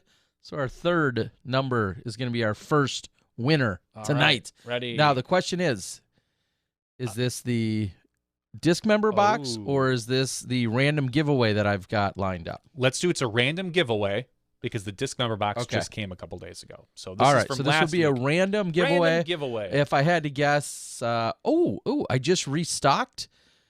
If you reach out to me before and we get it clarified, it'll either be a DG Guy stamped Legacy disc, or I got some dynamic stuff, some dynamic stock restocked. So it could be a dynamic disc. It's either going to be a dynamic disc or a Legacy disc. Okay. Our third one. They're sorted by first name for this first one. Not number 80. Not number 166, but it is number 9. Number 9. So we're going to scroll all the way up to the top there. Number 9, Andrew Clayson. Congratulations, Mr. Clayson. Andrew Clayson. Very nice. Andrew Clayson, many, many moons ago, helped not only me with some graphics, some of my early graphics in my post-production, but also helped us a little bit here at Smashbox a long, long time ago. And Andrew, we thank you for being a super long-time supporter. Very. I bet you that goes back at least ever since the beginning of our Patreon, practically. He could be one of the first ones. I'll look at the way date. back in. Yeah, 2016, December 21st, 2016. Holy cow. So that he might literally be like the earliest Patreon supporter right now. Love it. I do love it. All right. Thank you, Andrew. All right, Terry Miller. We have one more giveaway. This will be our disc member box. Should I resort them? No. No, keep it. Okay. And Andrew cannot win again. No, we know that. So what number are we going to draw this time? It's going to be like how many more should I hit generate on? I feel like I mean, Just the next. 9 is divisible by 3, so you do 3 again. Okay. That's obvious. All right. 3 more. It's not 12. It's not 105. It's 189. We're going to the bottom Wow, of the the list. other side, almost exactly the same amount. 189 is Tony Boyko.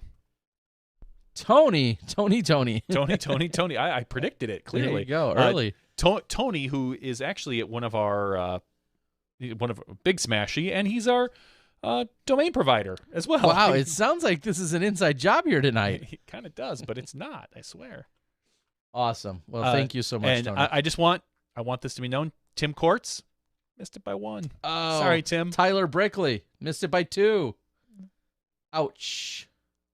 So, ouch. you guys were very close, but Tony, I guess it's like Tony Boyko, Tony Boyko wins this week. So, congratulations to our winners. We'll get some stuff out to you at some point. Very, very cool. So thank you guys for all of the support. And Tim did win a few weeks ago. You're right. If you need any web hosting services type stuff, Some design too? and a little bit of design or a lot, Tony Boyko, aka Sail on Enterprises. Tony has again been a huge supporter. You've seen actually his logo pop up a number of times in some of my post-production, and he works with us here on Smashbox. He's been a huge Patreon supporter for a very long time. Mm-hmm. So Sail on Enterprises, you can also find him there. And if somebody just today made a post saying they were looking for a little web help, that's the way to go. So appreciate it. I'm going to put a link, actually. It's SOELLC.com, Sail on Enterprises. I'm going to put a link in the YouTubes. Do that. If you do need to check it out, it's right there as well. Very cool. Tim says you never got your January winning? Well, Tim, we'll see about that. I'll take a look. You're probably right. You maybe. I'll take a look here. We'll get you figured out. All right. Geez, Johnny, do we have anything else that's of note out there? Nope. I think we can wrap this up tonight. Ah, You've got to do some recording after this. I do. So, and I'd love any feedback if you guys have any. I know some of you have seen it. Is I'm doing the NADGT weekly recaps. Love putting them out there, getting to know some of these names. By the end of the year, I'm going to know who's the biggest sandbagger in the country before I even arrive. I'm just kidding. But it is really good to see so many people out there competing week in and week out. I am restocked on my disc in a box, so if you're needing any of those, feel free to reach out to me for those as well. All right, Johnny, we're going to call it a big week for the Dynamic Disc Open. Also looking forward to the Silver Series event this weekend, taking place at the Challenge at Goat Hill. That, of course, like we said, is live on Sunday on the Disc Golf Network. I myself will be traveling with Dustin and Dylan. I will be in South Carolina for Huck Central. 4 rounds, A-tier event spanning 2 days, located in Central South Carolina.